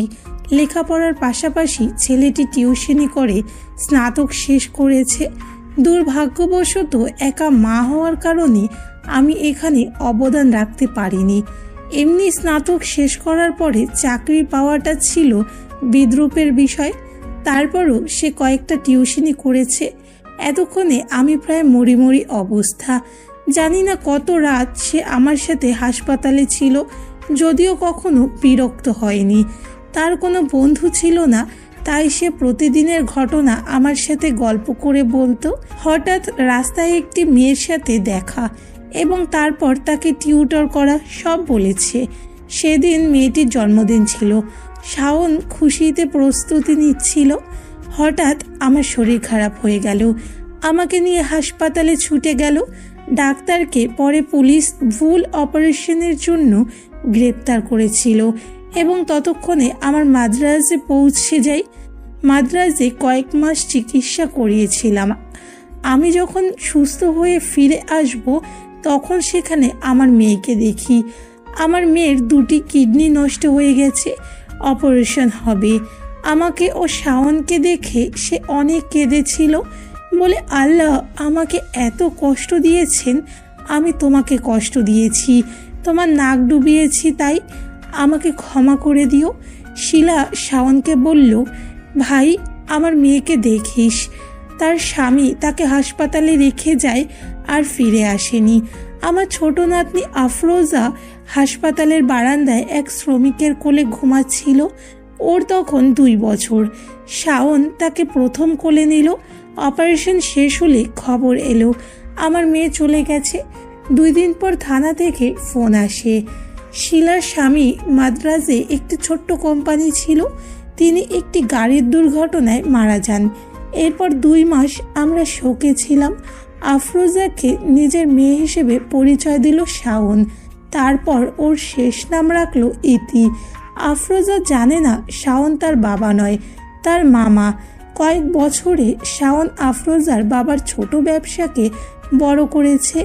আমি তাকে প্রায় বিয়ের কথা বলেছি, কিন্তু সে বিয়ে করবে না, কারণ সে সেই মেয়েটিকে খুব খারাপভাবে আঘাত করেছিল। মাদ্রাজ যাওয়ার 2 সপ্তাহ পরে শাওন মেয়েটির এক বন্ধুকে ফোন করেছিল। সেই মেয়েটি ভয়াবহ দুর্ঘটনার কথা বলে এবং জানায় মেয়েটি 2 সপ্তাহ ধরে কোমায় রয়েছে। সে ছেলেটি শাওনের ওপর দোষ দেয়নি, কিন্তু শাওন জানতো এখানে সব দোষ তার। শাওন পুরোপুরি ভেঙে পড়েছিল এবং আমাকে এমন অবস্থায় ছেড়েও আসতে পারেনি। লুৎফর নাহার হাত দিয়ে চোখের পানি মুছে আবার বললেন, আমার ছেলে মেয়েটিকে তার কল্পনার চেয়েও বেশি ভালোবাসে, কিন্তু আফসোস সে তা জানে না। তার সম্পর্কে সব জেনেও আমি তার নাম বা চোখ কখনোই দেখিনি। শাওনের মানিব্যাগে মেয়েটির একটি ছবি আছে। আমি গতকাল মেয়েটির ছবিটা দেখেছি, সে তুমি।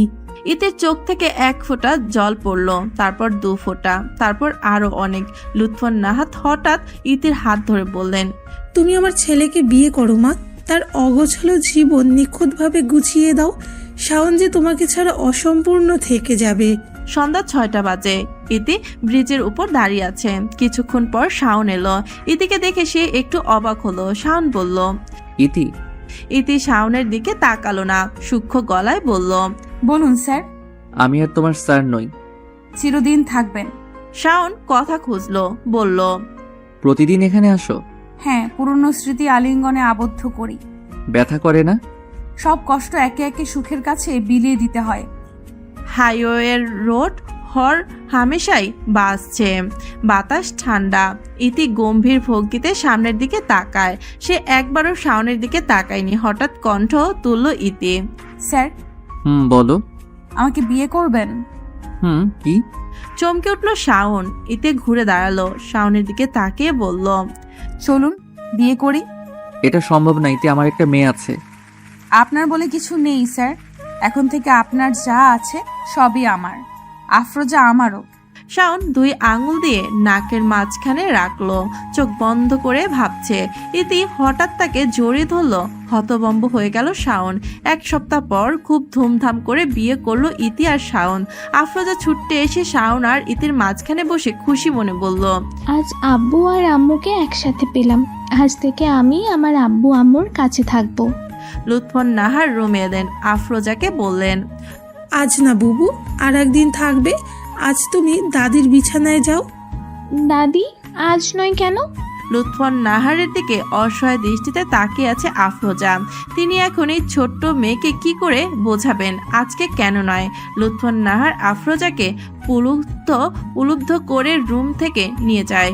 ইতি বিছানা থেকে নামলো, তারপর আয়নার সামনে দাঁড়িয়ে নিজের দিকে তাকালো। প্রতিটা মেয়ের স্বপ্ন একদিন বউ হওয়া। শাওন এগিয়ে গেল, পেছন থেকে ইতিকে জোরে ধরে বলল, কি দেখছো? আমাকে? খুব ভোরে ঘুম থেকে উঠলো ইতি। লুৎফর নাহারকে রান্নার সাহায্য করছে সে। আফরোজা এগিয়ে এলো, ইতির হাত ধরে টেনে নিয়ে বলল, আমি খাবো। ইতি আফরোজাকে পরোটা মাংসের ঝোল মাখিয়ে খাওয়াচ্ছে। হঠাৎ শাওন ডেকে উঠল। ইতি? আফরোজা বলল, জি আব্বু। ইতি বলল, হ্যাঁ। 2 হাতে 2টি শার্ট নিয়ে শাওন অবাক হয়ে তাকিয়ে আছে। লুৎফর নাহার হাসতে হাসতে চেয়ার টেনে বসলেন, তারপর হাসি মুখে বললেন, কাকে ডাক দিচ্ছ বাবা? শাওন ঠোঁট চেপে বলল, কাউকে না। ইতি কিছুক্ষণ পর রুমে এলো। শাওন আজ যে পোশাকটি পরবে তা বেছে দিল। গম্ভীর ভাব নিয়ে এগিয়ে এলো শাওন। পেছন থেকে ইতিকে জড়িয়ে ধরে ওর কানের কাছে ঠোঁট রেখে ফিসফিস করে বলল, ভালোবাসি বউ। 6 মাস পর শাওন অফিস থেকে বাসায় এসেছে। শাওনের মুখে মিষ্টি গুজে দেন লুৎফর নাহার। শাওন কথা বলতে পারছে না। আফরোজা বলল, তাড়াতাড়ি খাও আব্বু, তারপর আমরা মিষ্টিটাও খেতে হবে। শাওন মিষ্টিটা শেষ করে জিজ্ঞাসা করলো, আজ এত মিষ্টি কেন? লুৎফর নাহার শাওনের মাথায় হাত বুলিয়ে বললেন, তুমি বাবা হতে যাচ্ছ, আমি দাদি। আফরোজা বলল, আর আমি বড় আপু। শাওনের চোখ বড় হয়ে গেল। জিজ্ঞাসা করলো, ইতি কোথায়? আব্বু আম্মু ঘরে। শাওন রুমে এলো, ইতিকে জোরে ধরে কপালে চুমু দিল, তারপর হঠাৎ করে তুলে নিল। শাওন প্রফুল্লিত ভাবে বলল, আমি আজ ভীষণ খুশি এবং তুমি আমাকে সুখ দিয়েছো। ইতি লজ্জায় লাল হয়ে গেল। সে শাওনের বুকে মুখ লুকিয়ে দুর্বল গলায় বলল, আপনাকে একটা কথা বলবো? একটা বা যত খুশি বলো, আমি সব শুনবো। ইতি শাওনের গলা জোরে ধরে ঠোঁটে কানের লতিতে স্পর্শ করে ফিসফিস করে বলল, স্যার, আই লাভ ইউ।